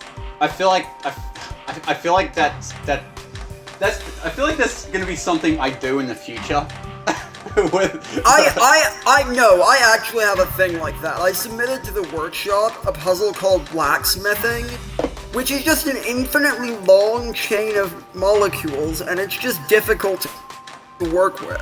Anyways, you can look it up if you want. TI puzzle idea. It's a few pieces of lead and all the different metals at different outputs.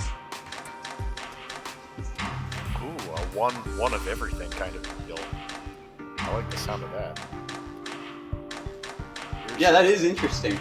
Then the outputs would get rid of the material if you just let TI things happen. That's going to be a challenge. Yeah, it is. That's sort of the point. Alright, and with that, we will move on. In 13th... What are we now?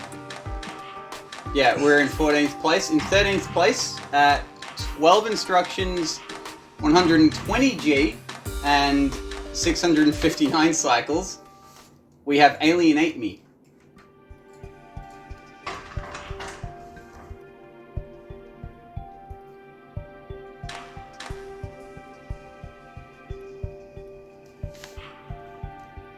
I do very much like this diamond thing. This looks like this particular way of making the diamond. It looks a lot like the method I used for very dark thread TI. Obviously, it wasn't a diamond. I was building a J kind of thing there, but yeah.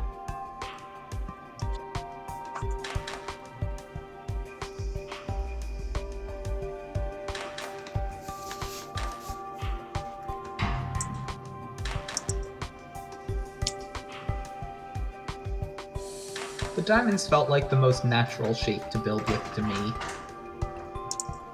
I think diamonds were definitely, if not the most natural, the most intuitive, definitely. Like, you can just look at the Cuprite shape and you immediately see 3 diamonds, like right there. I spotted them in the order diamonds, C, J, and they were increasingly amounts of useful. Yeah, when I designed the puzzle, I saw diamond C and J. I never actually saw the chicken's foot. That was Panic who spotted the chicken's foot.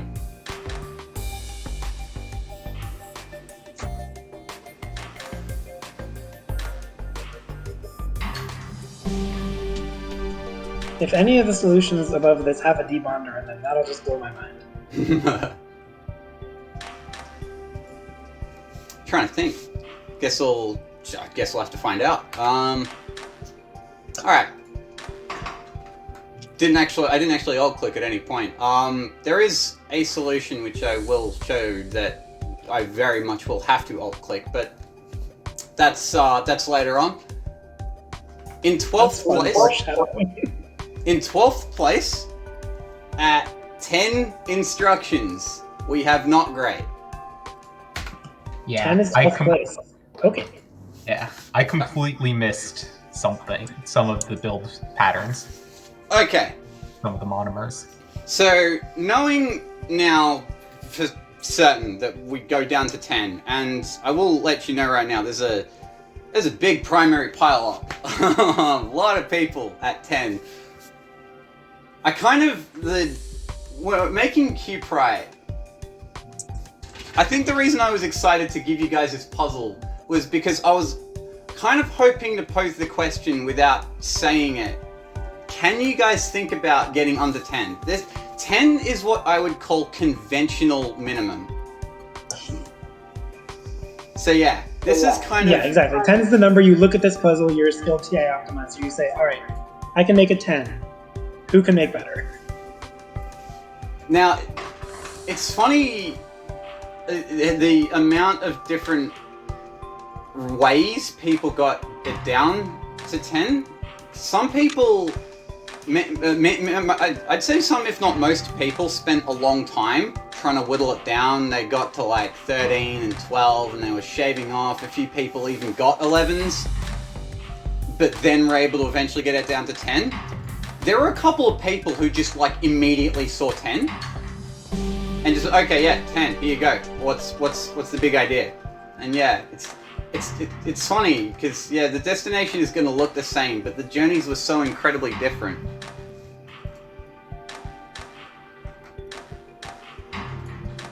Not great. How'd you go? I see you're not part of a team for the first week, sadly. Yeah, it was just Hello Jasper was busy this week, so he messaged me and said, yeah, I can't help. Okay. How'd you go with TI? So you can see my record, actually. I submitted basically every solve that was at all viable. I was stuck on 12 for a while, doing various solves that looked kind of close. I had one that actually looked pretty neat, that I might post in the Discord just because it looked really cool. But then I was like, I can tell that there's a 10 somewhere. Maybe it's an 11, but I'm pretty sure there was a 10. And then I found it. And I was like, well, this is good enough. And yeah, I was stuck on diamonds mentally for most of it. I did a couple quick tests with C's, but I couldn't find any nice assembly method.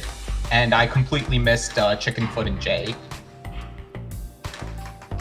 So, yeah, that leads me to another point about what happened to the results of this puzzle. Because everyone was like, so many people were chipping away for so long, what ended up happening was that there were like a good amount of really interesting, unique ideas that like I don't really get to show because everyone just improved on them. There are like I can think of at least two like pretty cool, unique looking 12s that I'm not showing. That yeah would have been like very novel ideas, but they ended up getting refined to yeah stuff that looked a little more familiar, and it made me sad. But yeah, you guys are insanely good at this game. Who to thunk it?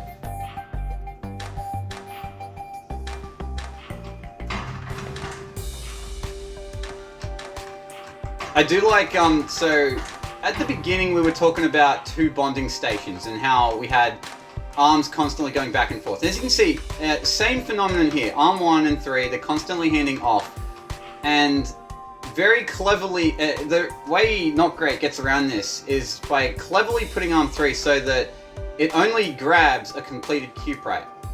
And it will do that extra grab when the Cuprite is complete, but when it's not complete, it will never grab. So, very cool way to solve that re-grab double bonding station problem.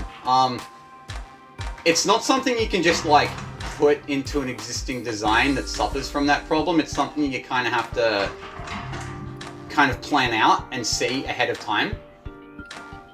Something that you'll notice is if I could somehow make arm 3 never re-grab, it would also solve, because the area that arm 1 puts the whole atom into is open.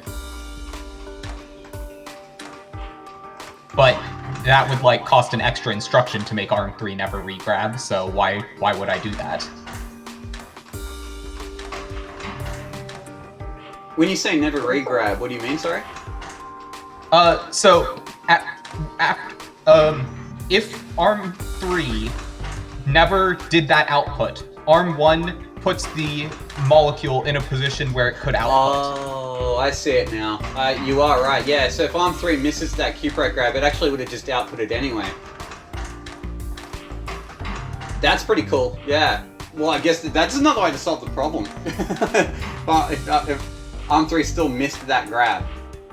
Like, heck, you see it goes back and forth, but here it's going back and forth between a bonding station and what is essentially just like a re-grabbing area where there is nothing, and you could, in theory, just plonk the product there and delay arm 3's grab by a cycle. Yeah, exactly. But you would have to like modify arm 3 to not actually do grabs. Yeah, and like, you're not really saving instructions anyway, so it's like, alright. Yeah, that would cost you an extra instruction for it to not grab. I'd like to maybe address the question Cavalarin asked in chat. Why is 10 an obvious point for, like, and Zorflack said, that's the conventional TI number. I don't have a good answer. So for diamonds, at least, I was pretty much certain that 10 was the best that you could do, because you need 2 separate arms with a 3 and a 4 to nicely build the diamond. You could do 2 3s with some awkward setups, but after that, you also need to either do a very awkward rotation at the end to get the to do the monomer assembly, and that requires 4 rotations to do it in a vaguely nice way. And so doing you can combine arm 1's pivot for assembling the monomer at the start with that, and that ended up at 10. Yeah, and that's pretty specific to your solution. It seems like that argument doesn't hold for mine, but it also feels like for me, 10 was the diamonds, lowest. I mean, and for diamonds in general, you need to do either 4 rotations at the end, or you need to be doing something weird with 2 rotations. And that something weird would usually need to be like a piston, which would add too many extra instructions anyway. Right, that makes sense. I see now the 4 rotations aspect here. So, I guess, to answer the question, why 10 in general? Because we've got so many different monomers. Why did it ended up being 10 that was the number that you typically get stuck at, even if you're an experienced TI optimizer? I honestly don't have a concrete answer to that. I will say, when I was solving this puzzle myself, I almost gave myself deja vu. Because solving this made me think back to... It made me think back to Surrender Flare. Right? And the record for Surrender Flare stood at 10. And when I was hunting Surrender Flare, I accidentally recreated the 10 in like 15 minutes. And it was like, alright, if I could just get rid of this one arm reset, or this one arm pivot, alright, I'll just have a 9. And like, it's like everything I tried that you would think of as conventional or as like normal TI technique, it just always needed a pivot or a reset. And there's no I can't think of one concrete systematic reason for why that number is 10, why it's always a reset or a pivot or whatever. It just, that's the number it happens to fall on. I think it's a very similar phenomenon with this puzzle. We will move on though. We will continue. The question to ask could be like, sorry? The question to ask could be, how much power do you need? And 1 arm is too little power, 2 arms is too little power. 3 arms is, in my experience of this puzzle, just barely too little power, unless you let one of them do something that makes the arm more powerful, which is a reset or a thing. Yes, 2 arms is too little power, sure. Alright, in 11th place, I'm going to move on so we can continue the discussion because we've still got a few more 10s to go through. In 11th place, we have Goodbye Galaxy at 10 instructions, 140G, and 235 cycles.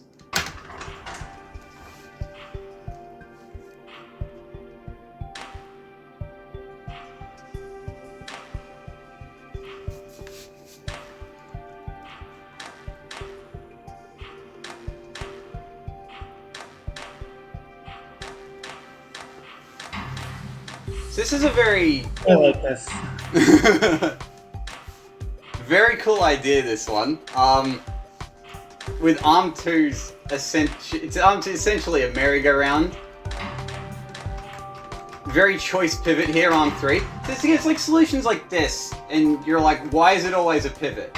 Why did this solve need a pivot, as opposed to other solves that need a reset? And it's like, they're just completely different reasons. It just always happens to be a reason, and it's hard to get around, but yeah. Why does this one need Arm 3 at all? If you could imagine the perfect hyperbolic geometry, Arm 2 just sticks the things back where they're supposed to go. Although the timing's wrong, because it would arrive before it was allowed to bond.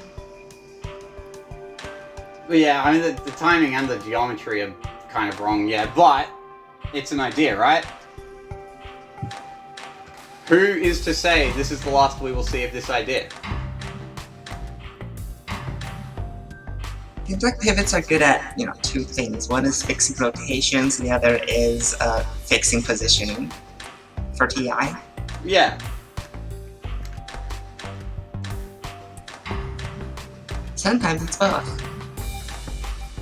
Yeah, and it's a different flavor of movement, and sometimes a well-placed pivot can make all the difference.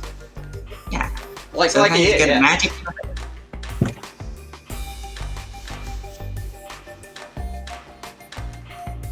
For those wondering, the solution is still 1/6 T. It's technically like 3/18 T. Because it builds 3 at the same time, but it is still 1/6 T. Yeah, if you're just counting the fact that it's pulling inputs once per tape loop, and it takes 6 inputs to make an output. Wasteless, even if there's some weird process, it'll be a 60. That's a cool way to like reduce the problem, I guess, of counting T.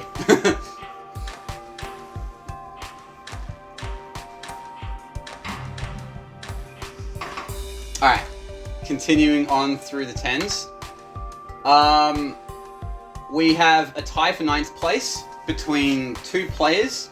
One is Bambi and the other is Random Guest at 10 TI, 130 gold, and 190 cycles.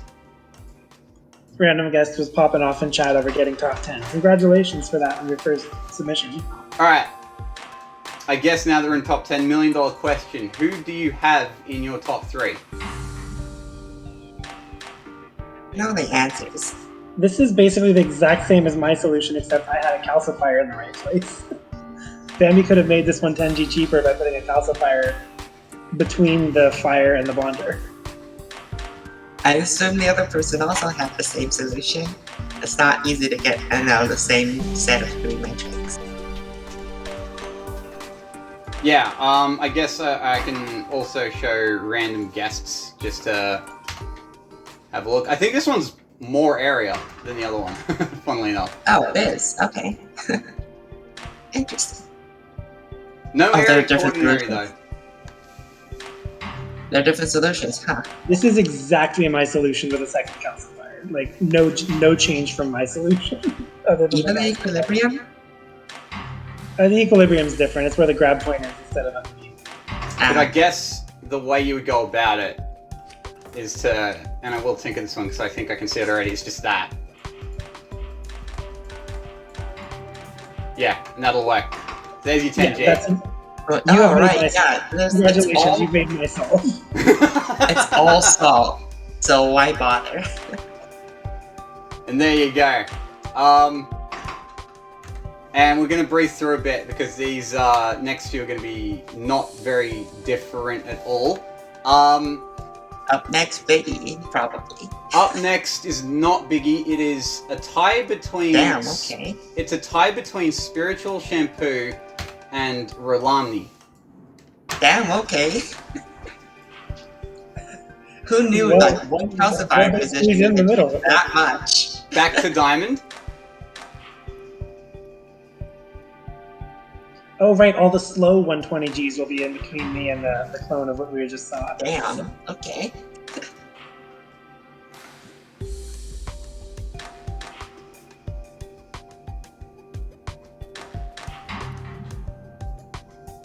Alright, and this one is Rolani's as a point of comparison. There is no difference. There you go. So this is just my solve, but with single arms instead of hex arms, huh? Oh, it is. Yes, it is. That's a good. Exactly. That's a good observation. Zorfax, I think you still have Rolami as a host. Yeah, I actually. Oh yeah, think it showed up as 8. I noticed that as well. It is still. It actually still is 8. This doesn't affect this or the coming solutions. It's just the solutions above. You can just like add 1 to their ranking. So where Bambi and Random Guess tied for 9th, it was actually tied for 10th. To Biggy's Random Guess, you still made top 10.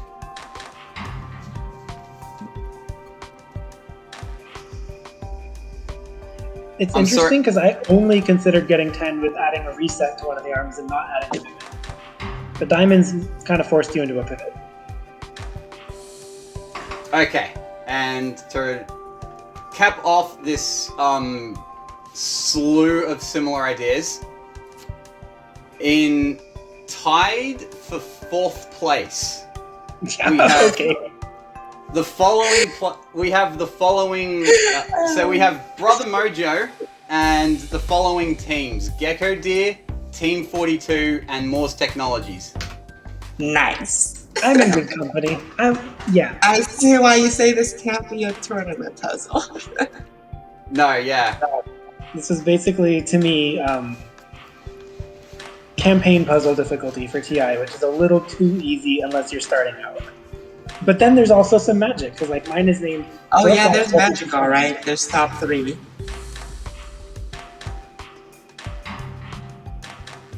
So yeah, we'll just kind of breeze through these because it's just going to be the same solve.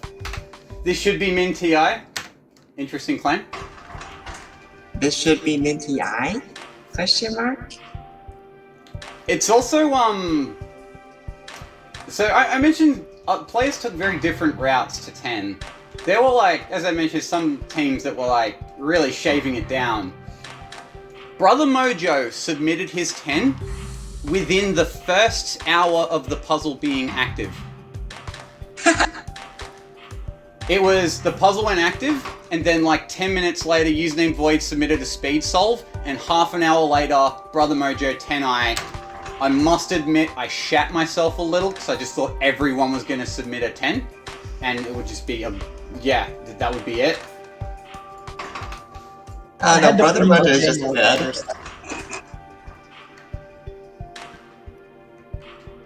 Also, I see a bunch of new names. Looking forward to all of you at the tournament.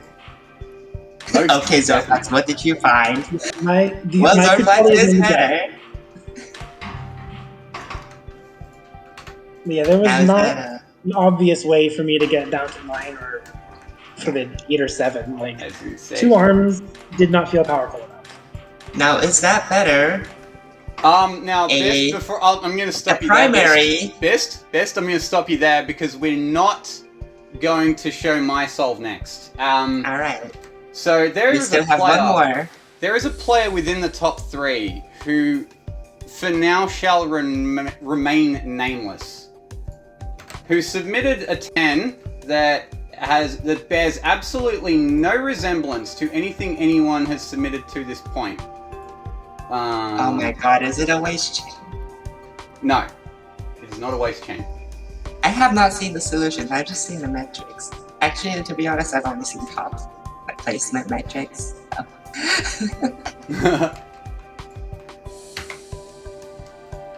Okay. Oh, right.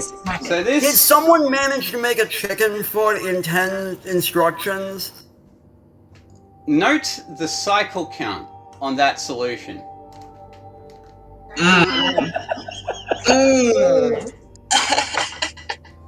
Why is this place better?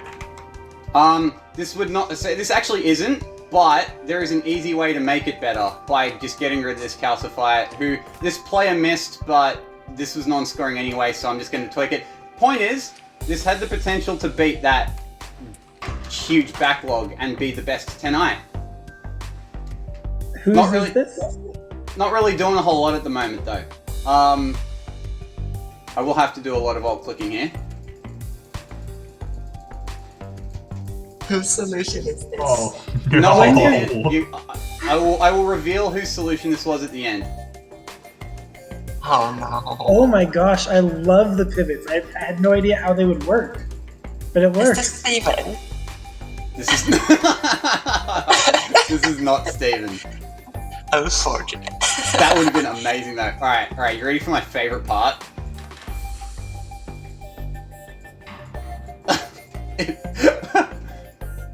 The completed Cuprite jewel just rotates in place for 6 full loops.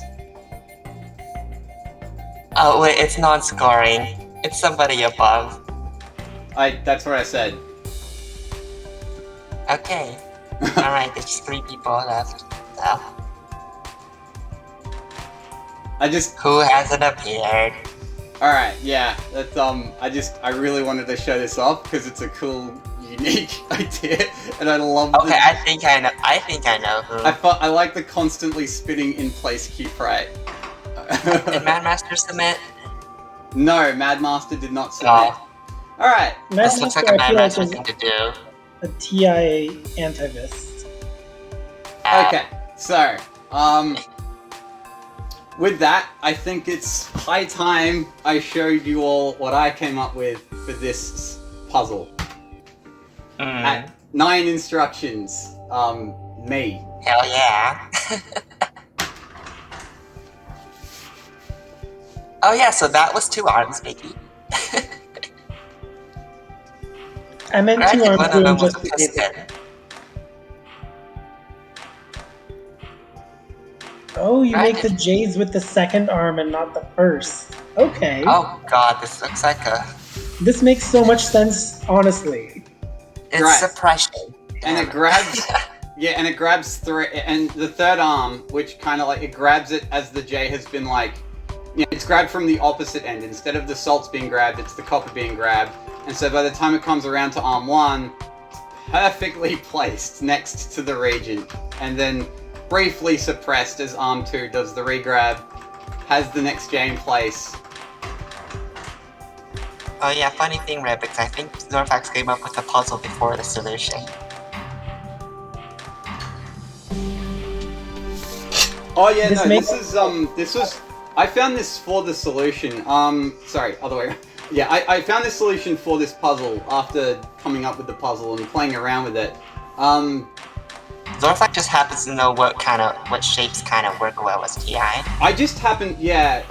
That's probably the thing. Like, I have played around with bondings, like construction stations like this, and just like played around with it for like, it took like an entire afternoon of just like hard focusing on this idea. I had like different geometry. I had like stuff like this, you know. Just different routes, just like constantly, you know, trying to get the geometry to fit. I suspected it would work and I was really happy I made it work. And when I made this work, alright, we can get under 10. This is classic TI magic here, that you're seeing. So looking at the solution that I made, I was realizing like, well, I can't connect it back to bonders on the arm that's holding input because the input is in the wrong place. But if you just have another arm feed that arm the input, there's a new world of opportunity, and this is what the solution is in. So I think this solution, to me, makes a lot of sense as the obvious-ish way around the problem I came up with for getting lower than 10. So... Also, Zorfax, you finally beat Biggie in TI. Yeah, I only had to make it my own puzzle to do it. So, alright, so now we're here, I got this 9, I'm like, oh my god, this is really cool. So, having proven to ourselves in the weekly chat that, you could get under 10, it was like, alright, let's just pose this, knowing that there is a way under 10, let's see if, what people find, whether others can get under 10, and if so, will it look like mine, or will it be different? No one who got under 10 came up with anything that was my solution. So no one else found this one. Yeah, I would imagine nobody would find something like this. Yeah, I don't know. This is... Zorflex's method of making TI soft is intuition and throwing stuff at the board and seeing if it works. Yeah. If I were to live stream me trying to find this, and this goes to other stuff that I've been working on TI, you'd all be watching me playing going, that's not gonna work in a million years, Zorflex, what the hell? And, it's just me stubbornly refusing to listen to that part of my own brain trying to tell me that. That's how these kind of come together. I'm like, surely, yes, I have to. This will be so cool if it works. It'll be too cool. And so I just kept looking for it, and it worked. And I was very proud. Okay. Now we have top 3. Now we have top 3. In third place, also at 9 instructions, also 140G, but at 195 cycles, we have Team Fiestaland. Nice. Well done. Alright. Ladies and gentlemen, there was a way to get diamonds under 10. Yo. Really? Wow. Is that a single arm? No, that's a delayed arm. Okay. That's a very delayed arm. Oh. There's the fairy. So they've delayed it so that it only activates when it's needed. There's no functional need to do that, it's just for legibility reasons. Yeah. Start They don't do the same thing for the next 3 inputs. Yeah, they just start whenever. But yeah, it's for legibility. Zorflex, it reminds me of my showcase. God darn it. I want to see that showcase, Mr. Puzzle. I have been teased by the fact that there's a good showcase of Mr. Puzzle. I want to see that. This feels almost conventional, which is sad to me. It's almost conventional, it's just super but clever. This is 3rd place. This is 3rd place. Alright. Right, the 7 instruction winner will be very much yeah. So there was a solution that I didn't get to show that was made by Goodbye Galaxy. It was at 12i.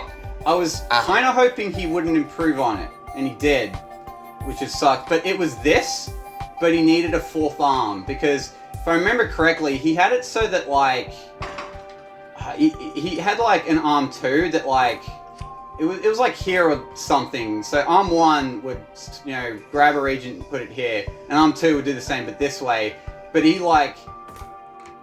had that same back and forth problem that everyone else at the start had, where he had 2 stations and he couldn't get it out to output the Cuprite. And that was a 12, and it was if you get rid of that arm, there was a 9 there. And this is how you get around that in an insanely clever way, because arm 1, it's always going to hand off to arm 2. But having arm 2 bond the diamond like that means that, because it's going to grab the diamond eventually anyway, because arm 1 always hands off to arm 2, but now it does so with the diamond in the perfect position for arm 3 and arm 2 to just go back and forth doing the handoff trick. I can imagine a situation where this kind of approach ends up with only 5 inputs in circulation instead of 6, and so it can't make outputs correctly. But this one happens to get the exact right number of inputs in circulation that it repeats its process after making 2 outputs.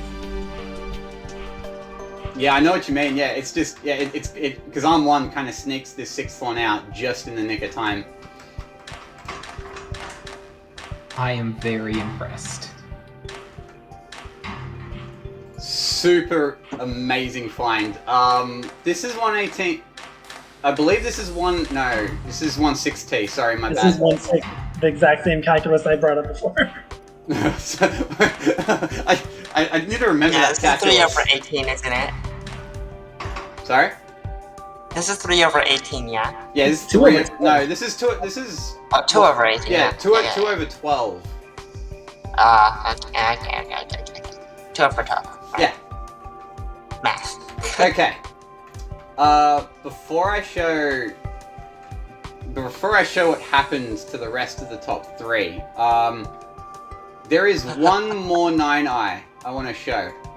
It is made by that same nameless hero, who I will shortly reveal who it was, but this nameless hero also made a completely unique 9 and improved on that 9, and it's too good not to show.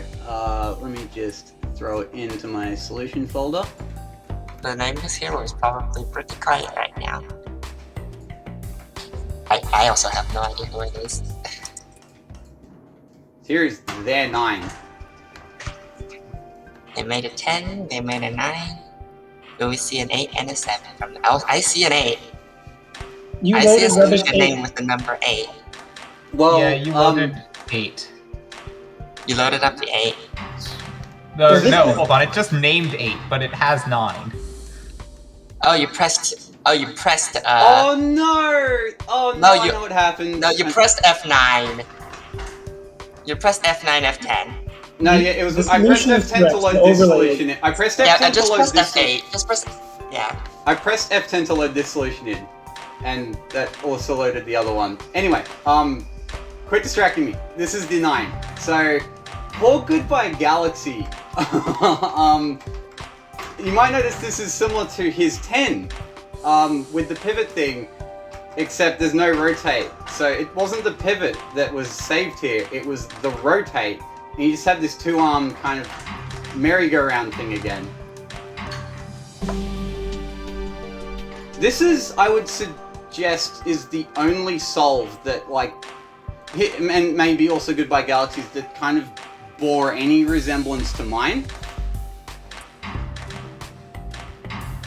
It's really cool though. But yeah, that was non-scoring. Okay, so without further ado, And it has already been revealed. tied for first place at 8 instructions, we have Rebix and Calliuresis. That's awesome. Oh, 8 instructions. almost 2 double arms. sweep. I think. 2 arms. Really? You can do this?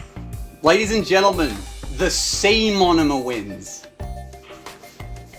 And everyone the else. C, you can Sorry. get separation between them using the 2-arm, but I had no idea the geometry would work. That just seems impossible. Oh my gosh. C-shape supremacy. I don't remember seeing many people picking the C. Yeah, TI magic. Wild. And Okay, live this action. This is surprising to me that you made this puzzle and didn't find this, honestly, but also, like, what is this? It's so perfect. Yeah, it's that I made like a 9 and got past conventional min, and I was beaten. I was chuffed to be. I was perfectly happy with being beaten on this puzzle. Like this is the reason I wanted. I wanted this to be a weekly puzzle, was to see like what kind of stuff that I missed that you could get under 10 with, because I wanted there to be, you know, as many ways under 10 as possible, that they were all really clever, and they were all really clever. Honestly, I want to know, like, Rebix and Calliuresis' thought process. I also want to see Calliuresis in the tournament next year. So Very yeah, promising. That's gonna be a scary presence. so these look kind of simple when you see it. You're like, oh, that works, but I do Calliuresis and I do mention Calliuresis spent like lots of time on TI. Rebix also spent a lot of time, because Rebix, in case it wasn't already apparent, was the person who submitted the 10 and the 9. Like, they both worked very hard to get this down to 8 and to notice this really, really clever C monomer idea. Like it's I guess what I really like is that, like, this is kind of what is so cool about TI, and why I made the puzzle to, like, breed this kind of creativity, because there's like you can use conventional ways to get down to 10, but to get under 10, you have to explore. You have to like find some really creative stuff. I feel like one of the most important tricks here that I just did not ever think of was it's not really a steam monomer because it bonds it before it finishes building the monomer. So what you're saying is this is essentially bonkles, right? Yeah, I mean, it's just like that is something that I never thought of needing to use that several of these top cells, but especially this one, used. If I am not mistaken, we also have, yeah, they're like, the bonders are put in like almost completely different spots too. This salt reminds me of blood staunch. Yeah, the other one was more like compact. This reminds me of blood staunching powder. It does, doesn't it? Yeah, except instead of like a hex arm, Two arms doing magic. Yeah, it's just one arm. It's a bi-arm doing grab, rotate, drop, rotate, which is one of my favorite tape loops in TI. Yeah, but it's just the fact that both the pace and the geometry work, especially because after you've bonded it together, it advances it by one because it now grabs it 2 tape loops in a row. Like, the fact that it makes this round trip in the correct amount of time to make 2 outputs, to me seems unbelievable, but it works.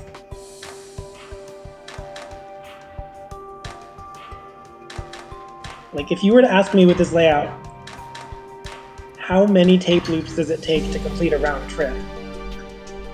The fact that it is the right amount for how many inputs it's grabbing feels remarkable. Yeah, I mentioned that I saw the C, but I absolutely did not see anything close to this assembly method. And this is very impressive.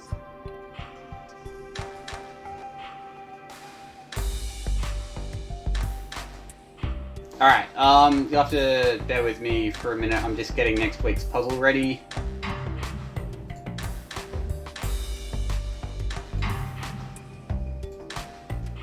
So, interesting thing though, because when Rebix showed me the A, they were like, alright, I'm done. This is, you know, I've rarely spent this long on a TI puzzle. This is it. This surely is min. But then Caleuresis posts the 8 and is like, this does, I feel like I could get below this. Like, I don't know, I think I found something even more magical. I want to see what Caleuresis was thinking. Which is a teaser for one of the showcase submissions, because Caleuresis shows us the idea in the showcase. I'm very excited to show you this particular showcase as well as Mr. Puzzles. But before we do that, it is time to reveal next week's puzzle. Suspiciously Stable Substance. This puzzle is brought to you by Haxton. The metrics, and I hope Madmaster's watching, because the first metric is height. The second metric is area. Those are triplex bonded. And I don't know, like here? Yeah, there you go. That's not too bad.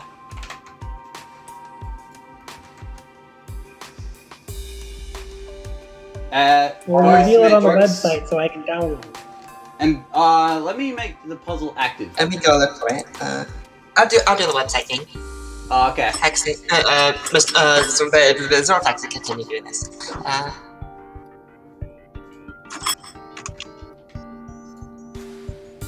And the secondaries for both metrics are cycles, and the tertiary for both metrics is cost. Oh, it is public already. Somebody changed it.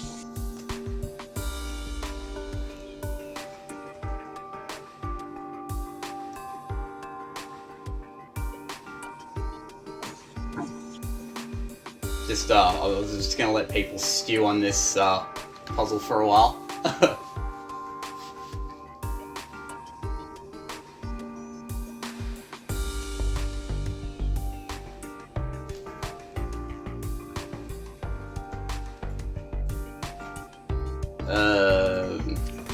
If I like something like that.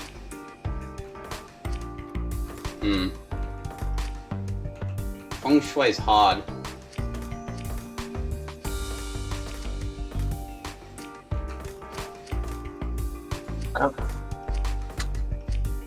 One of my favorite parts about, making a puzzle is doing this jigsaw. Oh, there you go. That's pretty good, actually. I'm very happy with that one. There's your Feng Shui. Alright. Now, for the first showcase, I'm going to have to restart the game to load the mod in. You're going to have to bear with me for a sec. Hey. Oh, Mr. Puzzle didn't put in a mod turn on, turn off option this time? Oh, no. I am happy to say that the mod this time around is a lot more impressive than Past Corvo the Bottle. Although the Past Corvo the Bottle is a really much better name though. Too good. But I'm quite proud of this mod. Basically I've been told banged it it's out. This I is... basically banged it out in a week. I'm gonna have it. I'll share it in the weekly as a zip if you would like. I plan on making a GitHub repo at some point. If you want to help develop it, that'd be cool. Dare I say, this is... That's ambitious. Dare I say, this is the coolest mod I've seen for Opus Magnum yet. Also, Zorfax can turn off the parser. Oh, yeah, good point.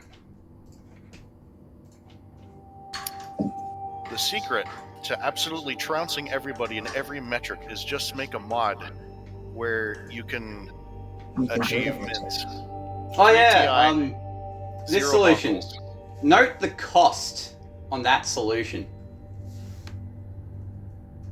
I like it. On I what like the level? non-unit. 0 bonkles. Infinifactory, fellas. Hell yeah. 3 TI. 0 bonkles. There's no bonders. No bonders. Okay.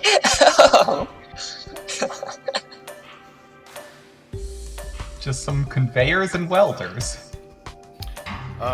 The conduit is not necessary for the solve. I have included it to demonstrate that conveyors correctly plop molecules through conduits.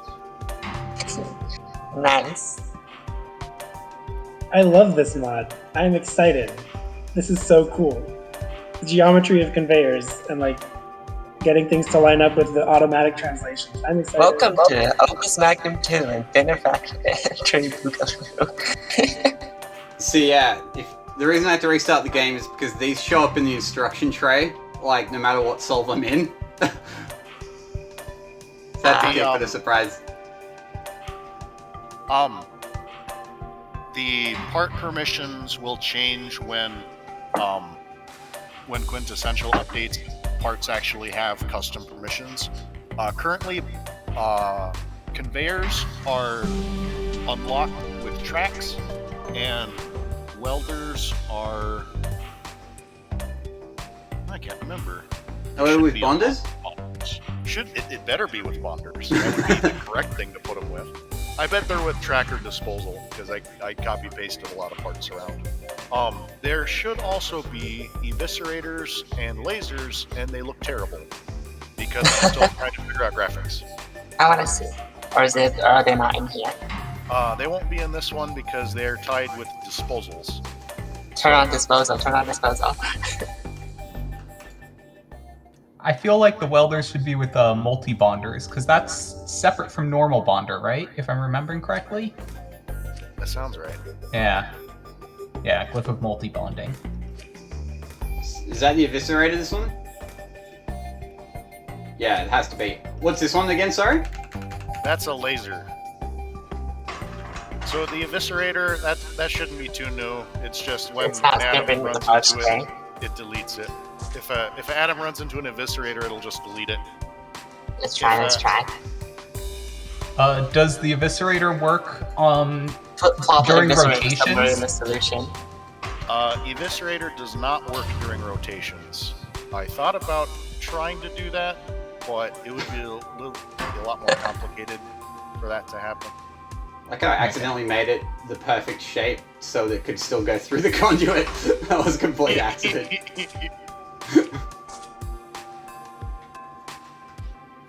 There you go. There is the Infinifactory mod. Oh wait, Yeah. you didn't show lasers.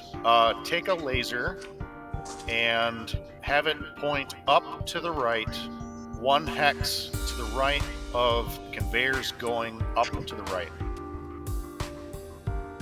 The 4 conveyors going up and to the right. In the bottom right. Oh, below them. Alright.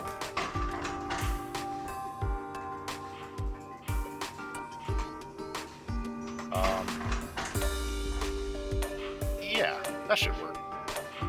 Maybe 1 hex to the right. I think that'll be the right spot. Kind of hard.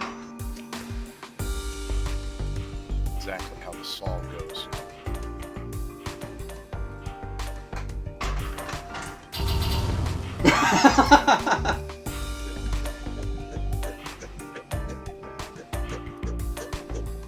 Okay, so anything that crosses this, just... Yep. If any atom, so it points to a infinitely long line of hexes, where if an atom shows up on any of those hexes, dead. And once I figure out how to do angled graphics, there will be a laser that goes all the way out to wherever that atom was, and then, I don't know, some distance farther. I feel like it should only be able to kill 1 atom at a time. Just so that, like, you have to dig through. That might be interesting for balancing. You can swing through a laser, yeah. The chat question. It'd be interesting to make it so that you have to dig through the molecule, but, lasers and Infinifactory blast through everything immediately at once. Yeah, that is that's true. how I did it, so. Yep. Yeah, so the laser's not killing anything here. Does it still solve? Yeah, it does. There you go.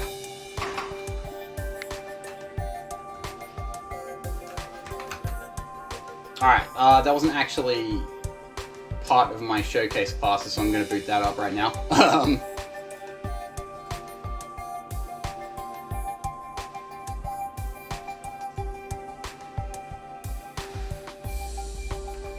Okay, I'm going to start with Caluresis's Absolute Insanity TI idea. So this is, they mentioned, like, with a day to go, they have something they think is like TI magic. I'm going to zoom all the way out for this one.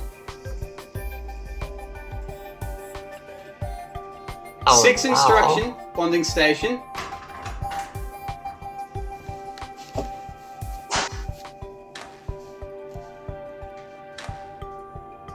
Not exactly a C monomer.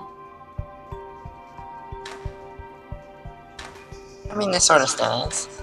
Sorry? It sort of still is a C. Yeah, not anymore.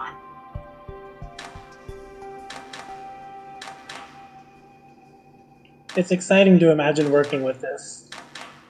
Like, you will have extra parts, but you will also make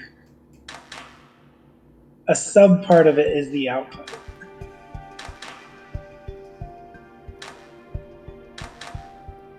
Alright, do you see it? Well, when the delay... When it connects again, there's Yeah. an output. Yeah. Oh, there it is. Oh.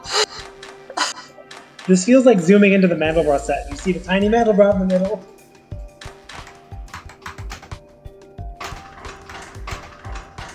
Still hasn't activated the top half, mind you. This finishes for 6 products. Yep. Alright, so that first one was like a dummy one. The next are going to be the steady state ones.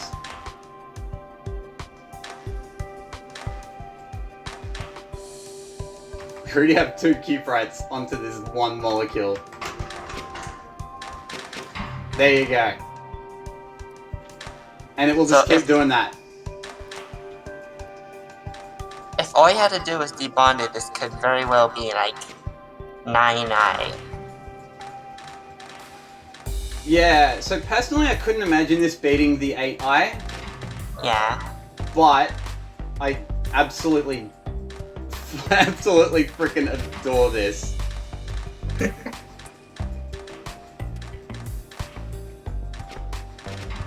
Actually lagging. It's actually lagging my Opus Magnum a bit. Of course it does.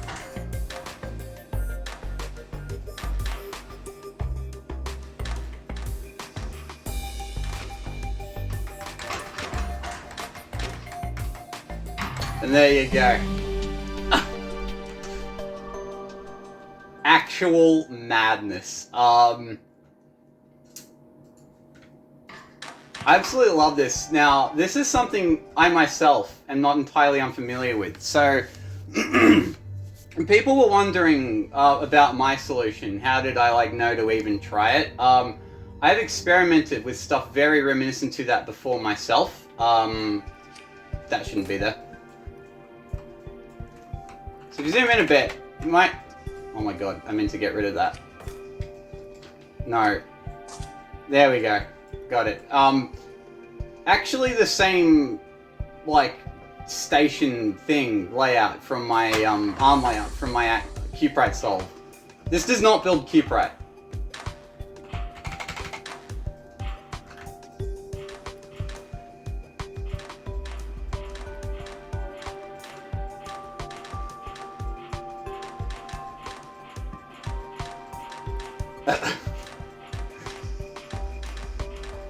And that bad boy just keeps growing.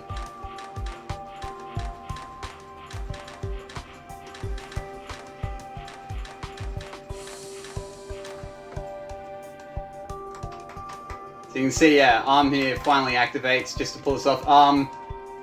I was originally, if I could be bothered, just try to make this into Cuprite somehow with a bajillion arms and stations and stuff, but that was not something that I wanted to...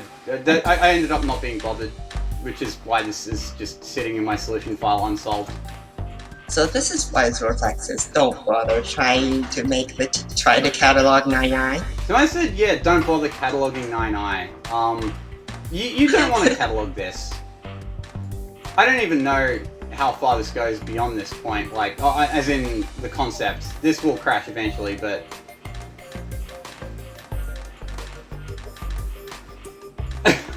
Absolute madness. And yeah, that'll just I think if I had this rotate twice or something, this would just keep going until it attempted to complete the circle, and then it would crash into itself, but... New TI puzzle, it's just the huge thing. New TI, yeah, that new TI puzzle is that. That's your yeah. Just strap those two together, bond them together, and just output that. That's your TI puzzle. Alright. Now for some...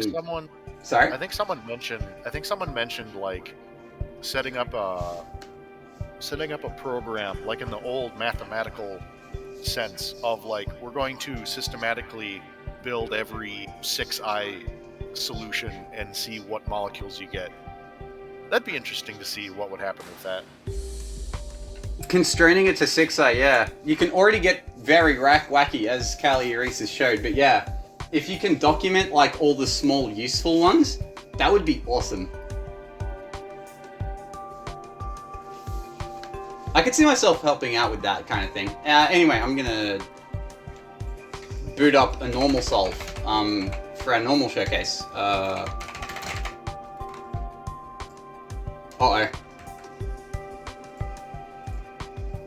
I did not know I could do that. Anyway.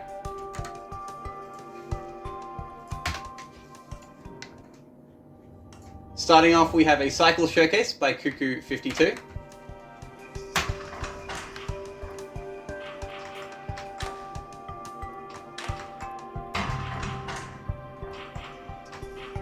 Clamp.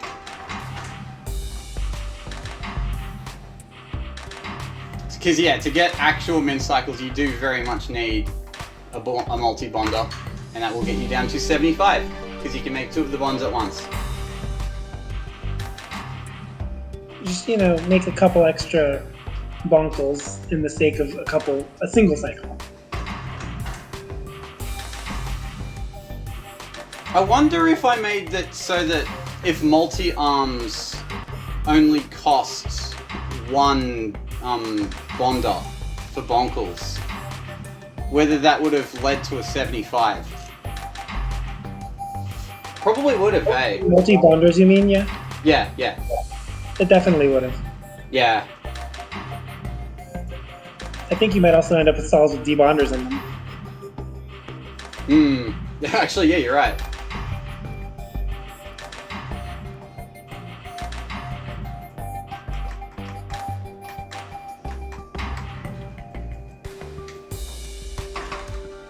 Alright. Next up we have a showcase by Gecko Deer. I think this one is also cycles. Oh, interesting. Arms in a line cycles. New metric?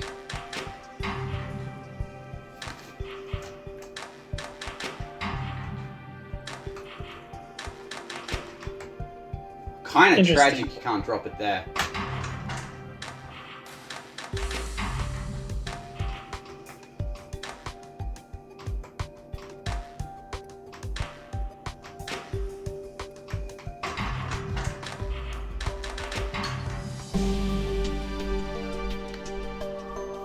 This has a distinctly Cuckoo 52 flavor to it, but yeah, not a metric I would have ever come up with. Arms in a line cycles.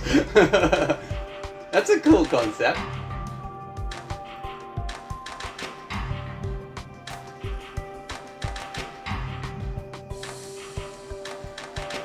Also, that final pivot is still very tragic though.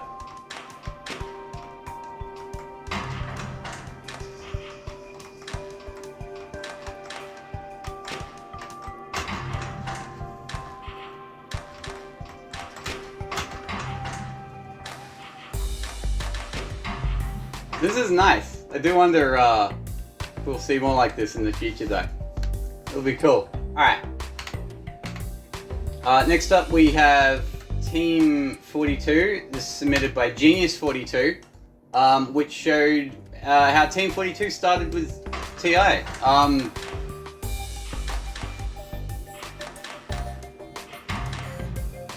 Was this mostly you, Biggie, or was this mostly Genius 42?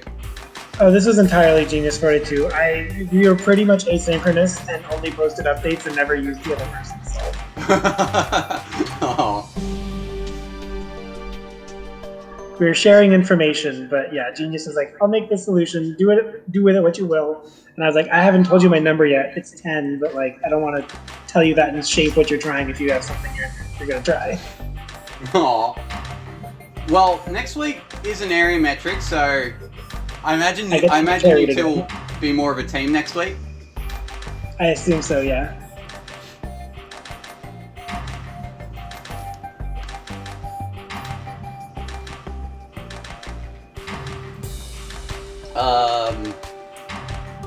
So the instruction count was 29 though, yeah. It is still 130 though. It's just got a lot of geometry issues that it's working through in a not perfectly calibrated way. Yeah. Alright. Next up we have random guest. Grab pivot only. Oh, it is! Nice. Pivot I love when only. the puzzle admits this. Sorry? I love when the puzzle admits a grab pivot drop solution. Because they have just like single input with 2 atoms that's sufficient to make the output. Pivot, the return of pivot cycles. You'll love to see it.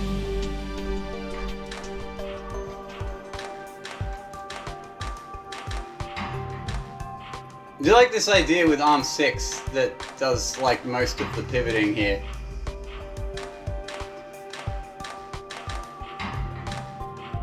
Get that same pivot relative to the next J, which means it always comes exactly where it needs to.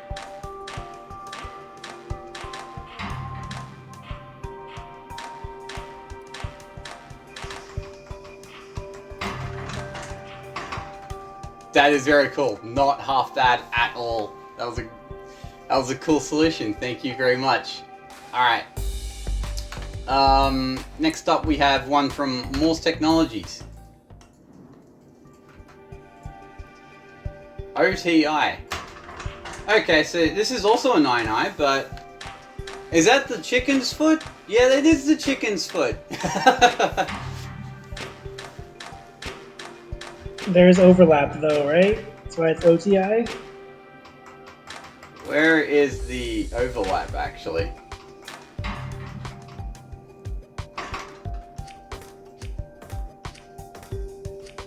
I don't see the overlap. There's a bonder under the output. That's sneaky. Oh. Under the output at the top. That's the only thing that was wrong with it. Ah, that's tragic. You nearly had a 9 with the chicken's foot. Ah, that would have been amazing.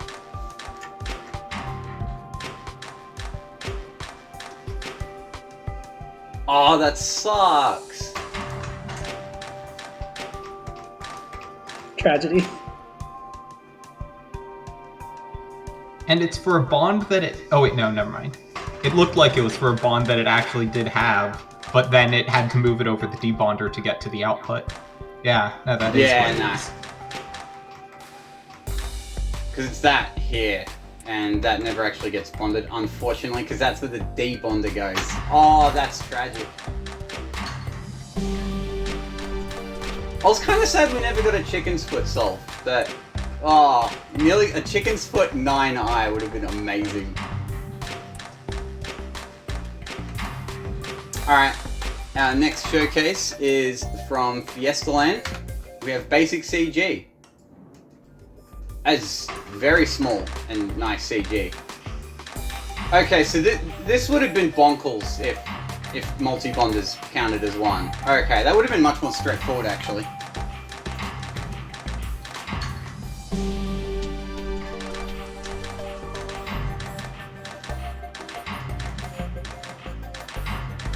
It's really it does cool, look so clean.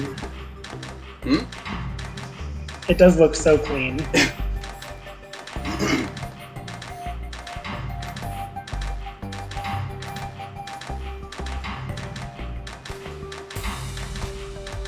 Yeah, it's super nice. Wow, it's just I would not have picked Cycles to have been that basic, but I guess I maybe should have after watching Bonkles.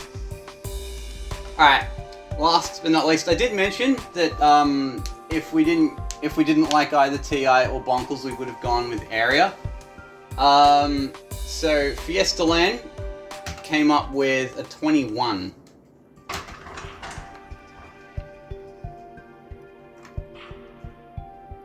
Oh, Cagliarisa's Bonkle solve was 35, so this was much bigger.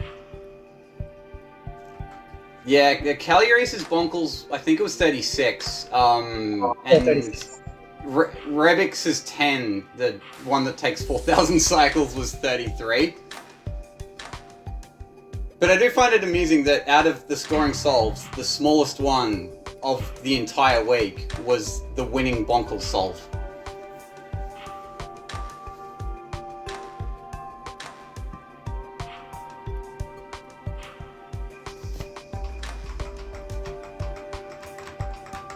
Okay, this looks pretty cool, but yeah. So how do you get that last one on? Ah, okay. Whoa. That's pretty cool, actually.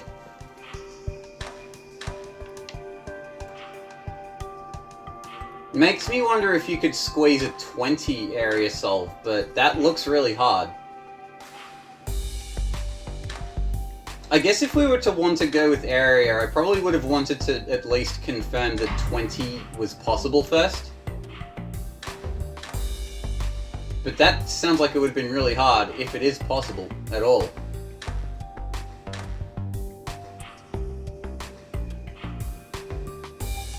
Interesting food for thought though. Maybe one day, if the weeklies ever get the leaderboard treatment, that'll be a question that gets answered.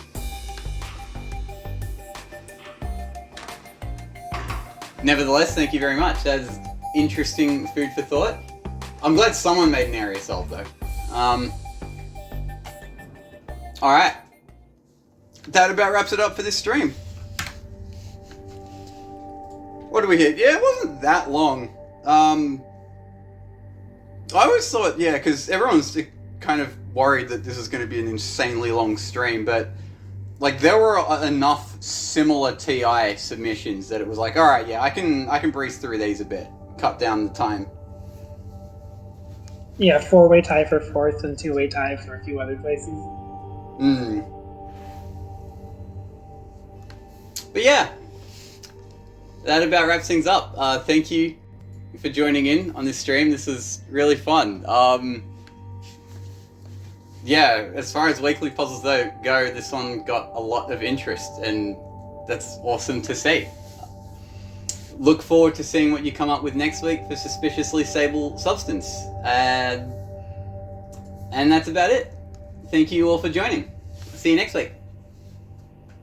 See ya, thank you. See you next time.